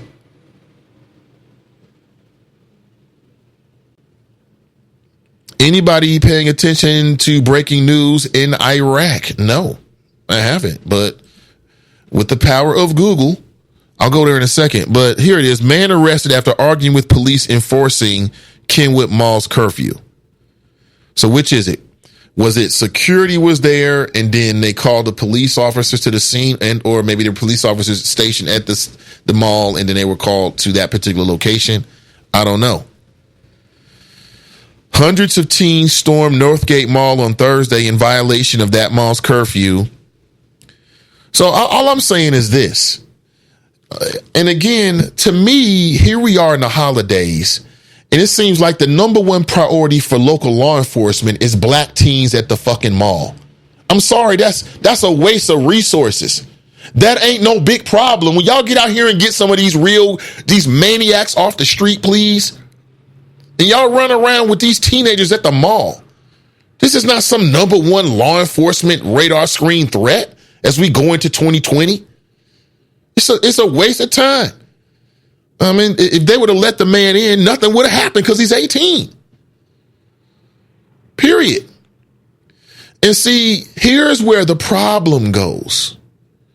The problem comes to me is interpretation. Now, if they're going to stop everybody, that means grandma, you getting stopped. Everybody getting stopped, there's no problem. If you letting mall cops, now think about the mentality of a mall cop. I ain't saying that negative, but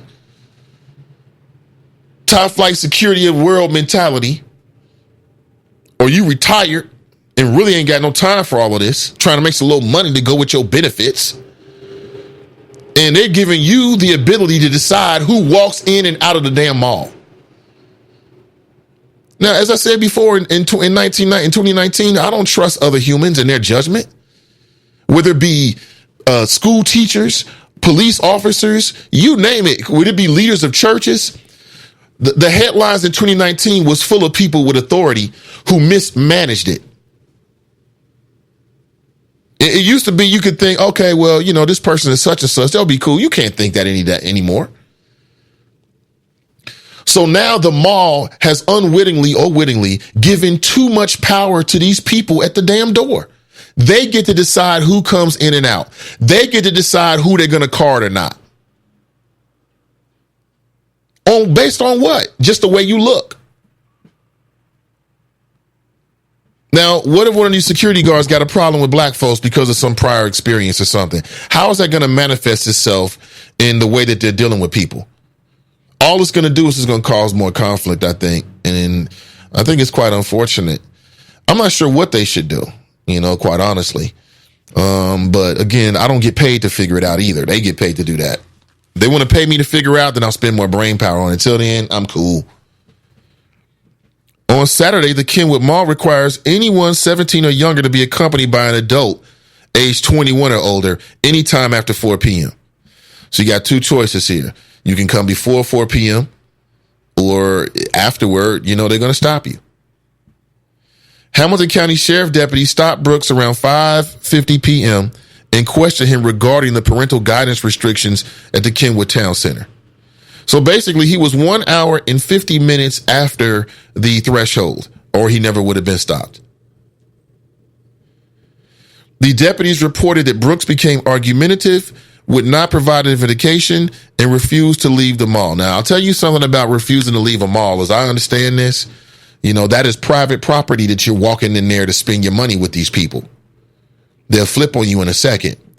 And everybody's welcome in the mall until somebody official tells you to leave. At that point, you're trespassing. That's when things get serious. It goes from being something small, to now you breaking the law. Trespassing. We can't let you trespass here because if we do that, we got to let everybody trespass. And we're not going to let that happen.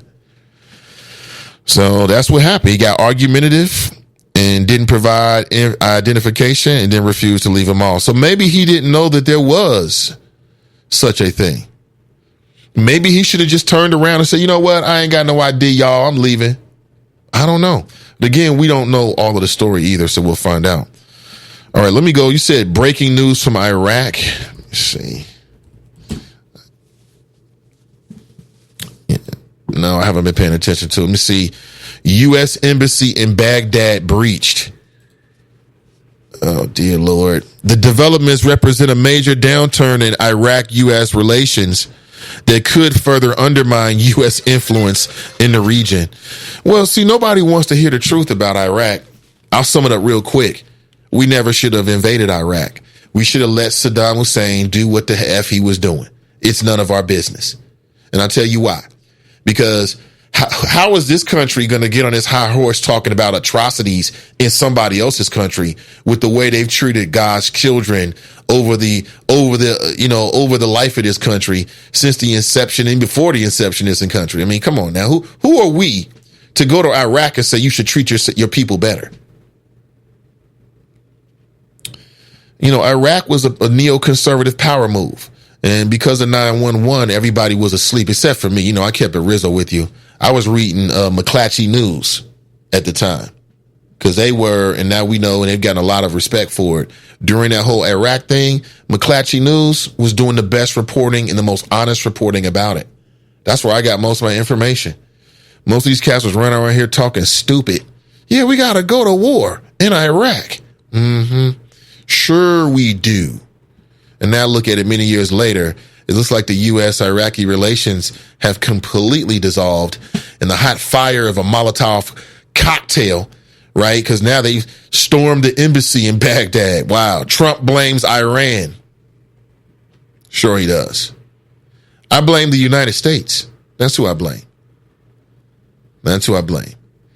If Saddam Hussein was allowed to stay in power, then we never would have got involved. But of course, we wouldn't have control over those Iraqi oil fields, would we? Yeah, we wouldn't have made all that money on war. All those military contracts. Remember that? Halliburton. Remember all that? Remember the rise, the private armies, Blackwater. I mean, don't get me started, man. I can tap back into the Iraqi flow file. So that's what I see. I mean, is it Donald Trump's fault? No. It's the fault of the United States. The United States people fell asleep at the wheel, and we allowed Bush to take us into this war of convenience so he and his friends can make a whole lot of money. Oh, I remember my flow now. I remember all these local Republicans and some of these black folks used to call into the show talking about, oh, we had to do it. Saddam Hussein was butchering his people. I'm like, butchering his people. They're doing the same thing here. It's just different. But the result is the same. But I'm supposed to get upset about what's happening in Iraq? Never. I'll put it to you just like this. If you didn't make any money off of Iraq, then you were a victim. Period. As simple as that. If you didn't get a big fat but if you didn't get a big fat check, then you didn't come out with some investments, some oil subsidies, securities, or something like that, then you are a victim. Just like me. I didn't get a check out of it. Some people got paid off of Iraq. They got paid big time, $100 million estates, living bi-coastal. You know what I'm saying? Got a spot in Ibiza. You know what I'm saying? White sand, blue water. But that wasn't my reality. It was not my reality. We got a phone call here. Let's take it. Let's see who's on the line. Good morning. Welcome to the show. Good morning, comrade. Hey, Black Russia. What's up, man? What's happening? Not too much. What's happening? I'm good. What's on your mind? Last day of the year. Hey, last day of the year. Looking forward to 2020. It's been a crazy decade for me. So where were you a year ago? I mean, I'm sorry, not a year ago, but 10 years ago, 2009. Man, 10 years ago, I was ready to start law school. And I had a 2-year-old. Actually, 3. Yeah, I had a 3-year-old. I was ready to start law school. So that was a good time. I was 30 years old, about to be 40 in 2020. So, it's been a hell of a decade. I've had ups and downs. It's been quite the decade for me to learn from life. Mm-hmm. So any predictions for 2020? I mean, what's on your radar screen for 2020? Man, 2020, what am I looking for? Well, I'm definitely looking forward to these political races of 2020 because it's a presidential year. And, I just heard you talking about the Iraq war, and it's just funny that I don't hear nobody really hitting Joe Biden about his vote for the war. So, I'm looking for these presidential races to pick up. I think the only person that really hit him hard was Bernie Sanders, who was adamantly opposed to the war. I remember him on the floor of Congress in 2015 saying, we don't need to go, the war was terrible.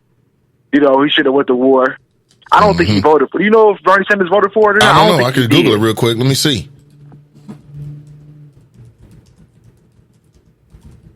Because, was he in Congress at that point? I think he was, yeah. I think he was still a senator. He was senator, I'm sorry. Yeah, because, I think if I recall correctly, it was Kennedy from Massachusetts who was opposed to the war. I want to say Bernie Sanders was opposed to it, too, but I'm not 100% sure about that. Let's see here. Blood traces, Bernie's Iraq war hypocrisy. I just found this from Counterpunch from 2016. Bernie Sanders has been tagging Hillary Clinton for her 2002 vote in support of George W. Bush's war against Saddam Hussein. Here, Sanders is closely following Obama's 2008 playbook. But I don't know. It looks like I need to read this more before I can glean what it's really saying. Well, it sounds like he was probably against it. I'm not 100% sure, but it sounds like he was probably against it, just knowing his track record. I'm looking forward to the presidential race because, usually Iowa and New Hampshire dictate the flow of how the race is going to go. And it's pretty tight between Biden and Sanders. It sounds like these are the top 2 individuals. Yeah, it does sound like that. It does sound like Biden and Sanders. Between the two, do you have a preference? I like Sanders. That's me, though. If I had to pick between those two, it'd be Bernie Sanders. Joe Biden's, he's a foot and mouth moment away from blowing the thing if he gets into a general election. You think so? Yeah. He's got a track record. One thing. He's just, he'll say something stupid and then let Trump win. Gee, I hope not. But, we'll see. Right now, it looks like the polls are saying black folks support him, but, this is what happened with Obama, too. Like, the minute white folks affirmed Obama in Iowa, then black folks got in line. So, we'll see how that goes. I think something that might happen again, depending on what happens in Iowa and New Hampshire, black folks are going to just follow line with whoever's winning. They might. But they might. I could see black voters say, because if black voters have the mentality anybody but Trump, yeah. Yeah, they're going to roll with the Democrat, whoever they put up there. Yeah, even if it's Mickey Mouse, right? Yeah, but it's not Mickey Mouse, though. You know what I'm saying? I'm just saying, though, but you know what I'm getting at. Yeah, but I don't even think there's a close equivocation. I mean, of the front runners, I don't think anybody would say Sanders is like a Mickey Mouse candidate or Warren, right? Or Biden. Those aren't Mickey Mouse candidates. It may not be a perfect candidate for black voters, but again, it's going to be one of those years where you had to hold your nose and vote, which unfortunately seems like every year. Don't we get tired of that, though? Yeah. Don't we get tired of holding our noses and voting? Yeah, black voters deserve to be inspired. We deserve that. But we're not going to get it this year. But we got to hold our nose. Yeah, that's what I'm saying. I mean, Obama inspired. You know what I'm saying? We've been having to hold our nose and vote, I guess, since 2012, since Obama won that second term. It's been the last 8 years of the decade, black folks have been having to hold their nose and vote. That's too bad. I agree. But, the local race is going to be hot, too, with this county commission. That's going to be cool. Oh, for sure. You see that coming down to Pillage and Reese, huh? Oh, man, you know it. I remember our conversation about Kelly Prather a couple of weeks back. Yeah, I mean, we'll see, man. We'll see. Who do you put your money on? Who you think? Is it Pillage? Is it Reese? Smart money, man. If I had to bet, I don't know. It's a toss up. I like Reese though. That's me personally. That's my preference. But Connie Phillips got $500,000 in the bank. So that buys a lot of TV time, a lot of radio time. The suburbs is like 75% African, well, not African American, but Caucasian. The county is only 25% black. So Reese is going to have to go out to the suburbs and really hit it hard. Does Pillage does she have an advantage out in the suburbs? In your opinion? I don't know. Yeah, I think so, because it's more white. She's a state representative, I think, out there in Blue Ash. So in that area, so I think people know her out there in the suburbs. I think there might be some suburbs like maybe Mount Healthy or North College Hill or maybe Forest Park where Reese will probably have an advantage. But places like Montgomery and Blue Ash and Sycamore Township and some of the Green Township.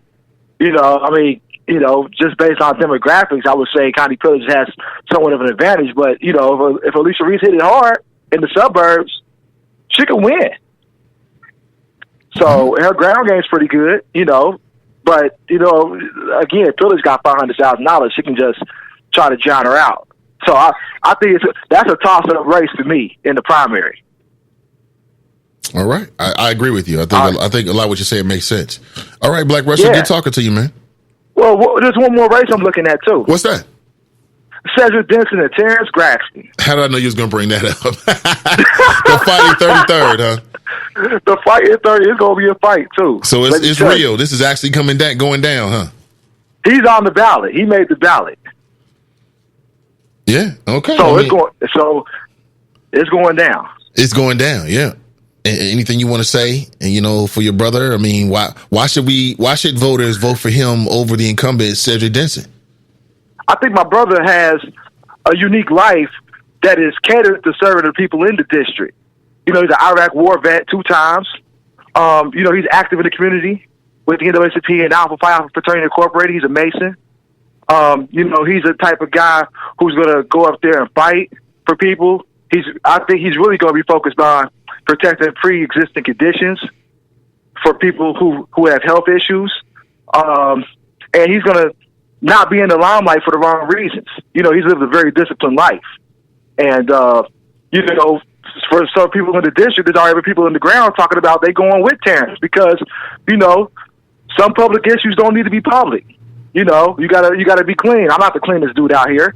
I'm not running for public office because I'm not the cleanest dude out here. But Terrence is. And I think his opponent, got some things. I mean, let's be honest. I mean, you get up in Columbus driving around crazy in April with pills in the car and all that other stuff. I mean, what's the kid supposed to think? I mean, what's he up for the kids? I'm not a role model. I never claimed to be. But these people who run for office, they claim to be role models. And when you get out here getting caught up in bullshit, like with pills in the car, You know, we got kids dying of, you know, from pill popping and all that other stuff. Why you bringing up old stuff, man? That's old stuff. Well, no, that's not old stuff. That's 2019 stuff. We still in 2019. We closing out the year, and that stuff matters. Your record matters. So let's not put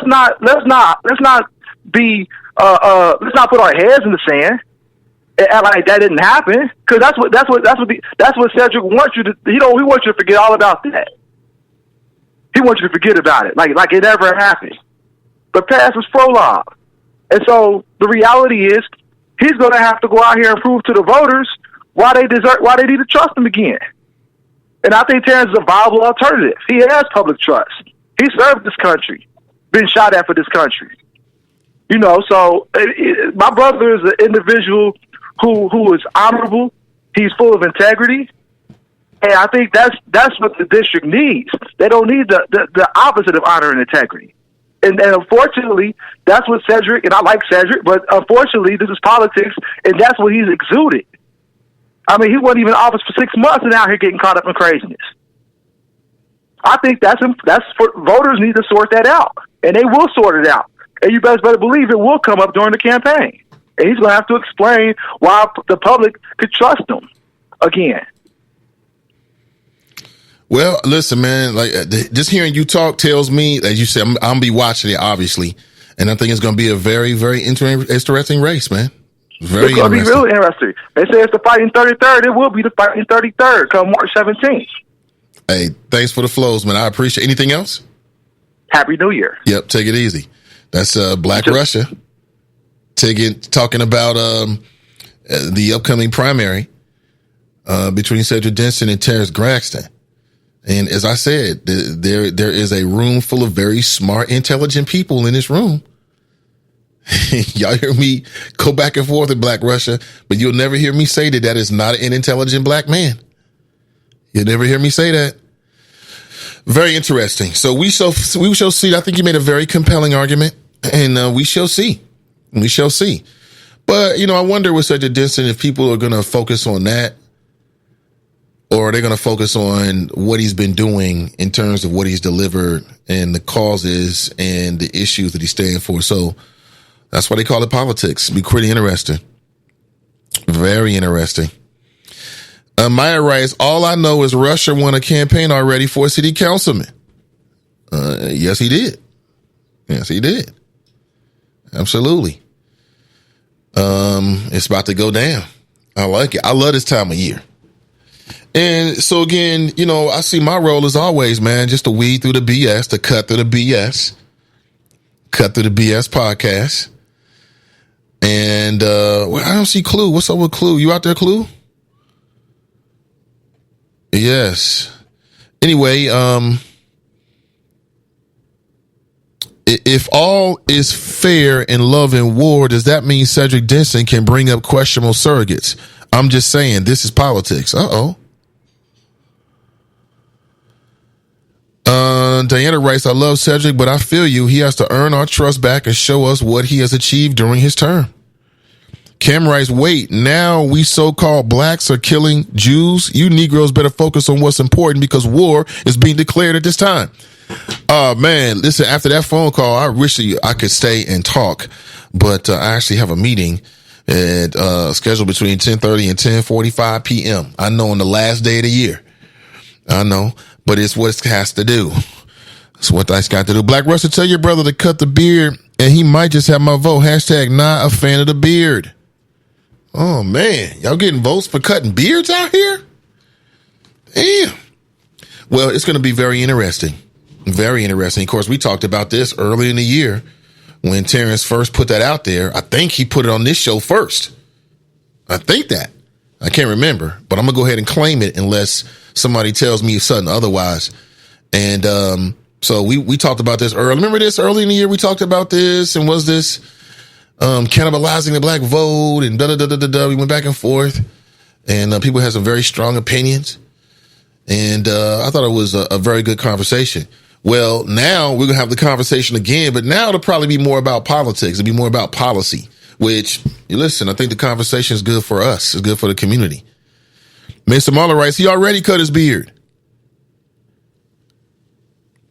Black Russia writes, you can claim that, Nate. Okay, I'll hold on to that.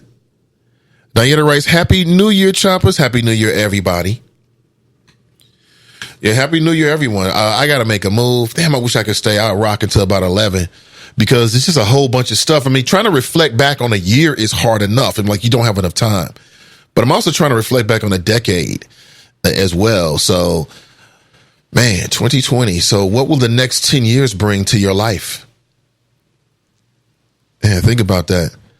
Happy New Year, everybody. No, he can't. Braxton something announced his candidacy on my show. Terrence, right. I think he did. You're right about that. Mm-hmm. He certainly did. Thank you for setting that record straight. But you reminded me, you're right about that. He certainly did. No, that sounds like votes for Roxanne Qualls doing the booty call. What's the name of Donyetta's show? The name of her show is called the Is It Just Me podcast. Is It Just Me with Donnie B? So wherever you listen to podcasts, Spotify, you can find it. And then we do a live stream on Fridays. The live stream is in the Sin Digital Media page. And then Donnie has her own Facebook group called Is It Just Me Facebook group. Is It Just Me podcast Facebook group. And you can join. I don't know if it's public or not, but you can join. Just knock on the door, the little digital door. Someone will answer. And you can connect with her directly. Okay. But there's a live stream and then there's an audio element up to it as well. And check out the last video, the live stream. Roxanne Qualls says, get lit, bitch. Mason Marlowe writes, Terrence seems like a good brother. I agree. I've always said that. I think the question came up like, should you, because that was back when Black Russia was like super hot. He was in the news, wild and out. He was going at the Dems and all this kind of stuff. And then somebody was like, well, should you blame his brother for what Black Russia does? Why would I do that? Absolutely not. You should but you should judge people individually. So it'll be interesting. It'll be very interesting. So all I can say, it'll be very interesting. I just want to be a conduit for the people so we can have a platform to chop it up, to get the ideas about the policy. That's the role that the Nathan Ivey show, the way I see it plays when it gets to political season. It was just one more platform where people can get an unfiltered look at the candidates, another view of the candidates, and we can educate ourselves about who's going to be the best person to lead. You know what I'm saying? We'll find out. Ashley writes, Happy New Year's, Nathan and Choppers. Be safe and get it and get lit, LOL, right? Terrence writes, one of the most important distinctions is over 14 years, my leadership in federal service. I have not ever violated the public trust. So I can see, and we can hear now like some of the talking points in that particular election. Again, it's going to be interesting. It's going to be interesting. If you can't vote in the district, you can't donate. Wait. He writes, if you can't vote in the district, you can donate to Terrence's campaign. Let's see here. Terrence says he'd be willing to do her show. Get lit reference has truly gotten on my nerves in just 1 week. It really can be left in 2019. I think get lit is probably going to come with us into 2019 a little bit. My daughter, who's 14, says people don't even say that anymore. Like she would know. You don't know. Listen, have a very happy New Year. And I'm not sure where you're going to be when the ball drops tonight. But wherever you are, be safe. Again, don't drive. If you're going out and drinking, don't drive. Just hit a ride share. That's why you work. That's why you have a job, to make things easier for yourself. Last thing you want to do is get a DUI. It's going to cost you thousands of dollars. You're going to be pissed off. And then you're going to be doing ride share because you're not going to be able to drive. So if you're going to be drinking, even if you're going to have one drink, even if you're going to have just one drink, just get yourself a ride share tonight.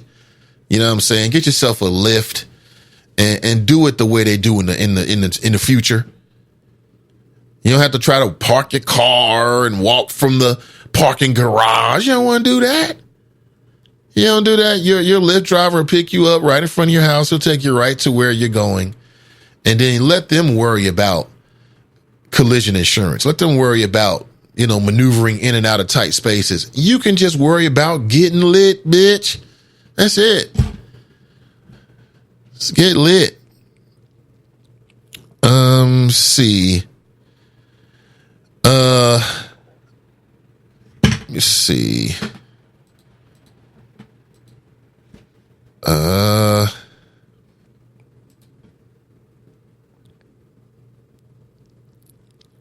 thought there was something here I wanted to read, but I changed my mind. I don't. So listen, have a great weekend. Not a great weekend, but have a great show. Great wherever you're doing tonight. There will be no show tomorrow on New Year's Day. And then, of course, I'll be back with you on Thursday and Friday to close out the week.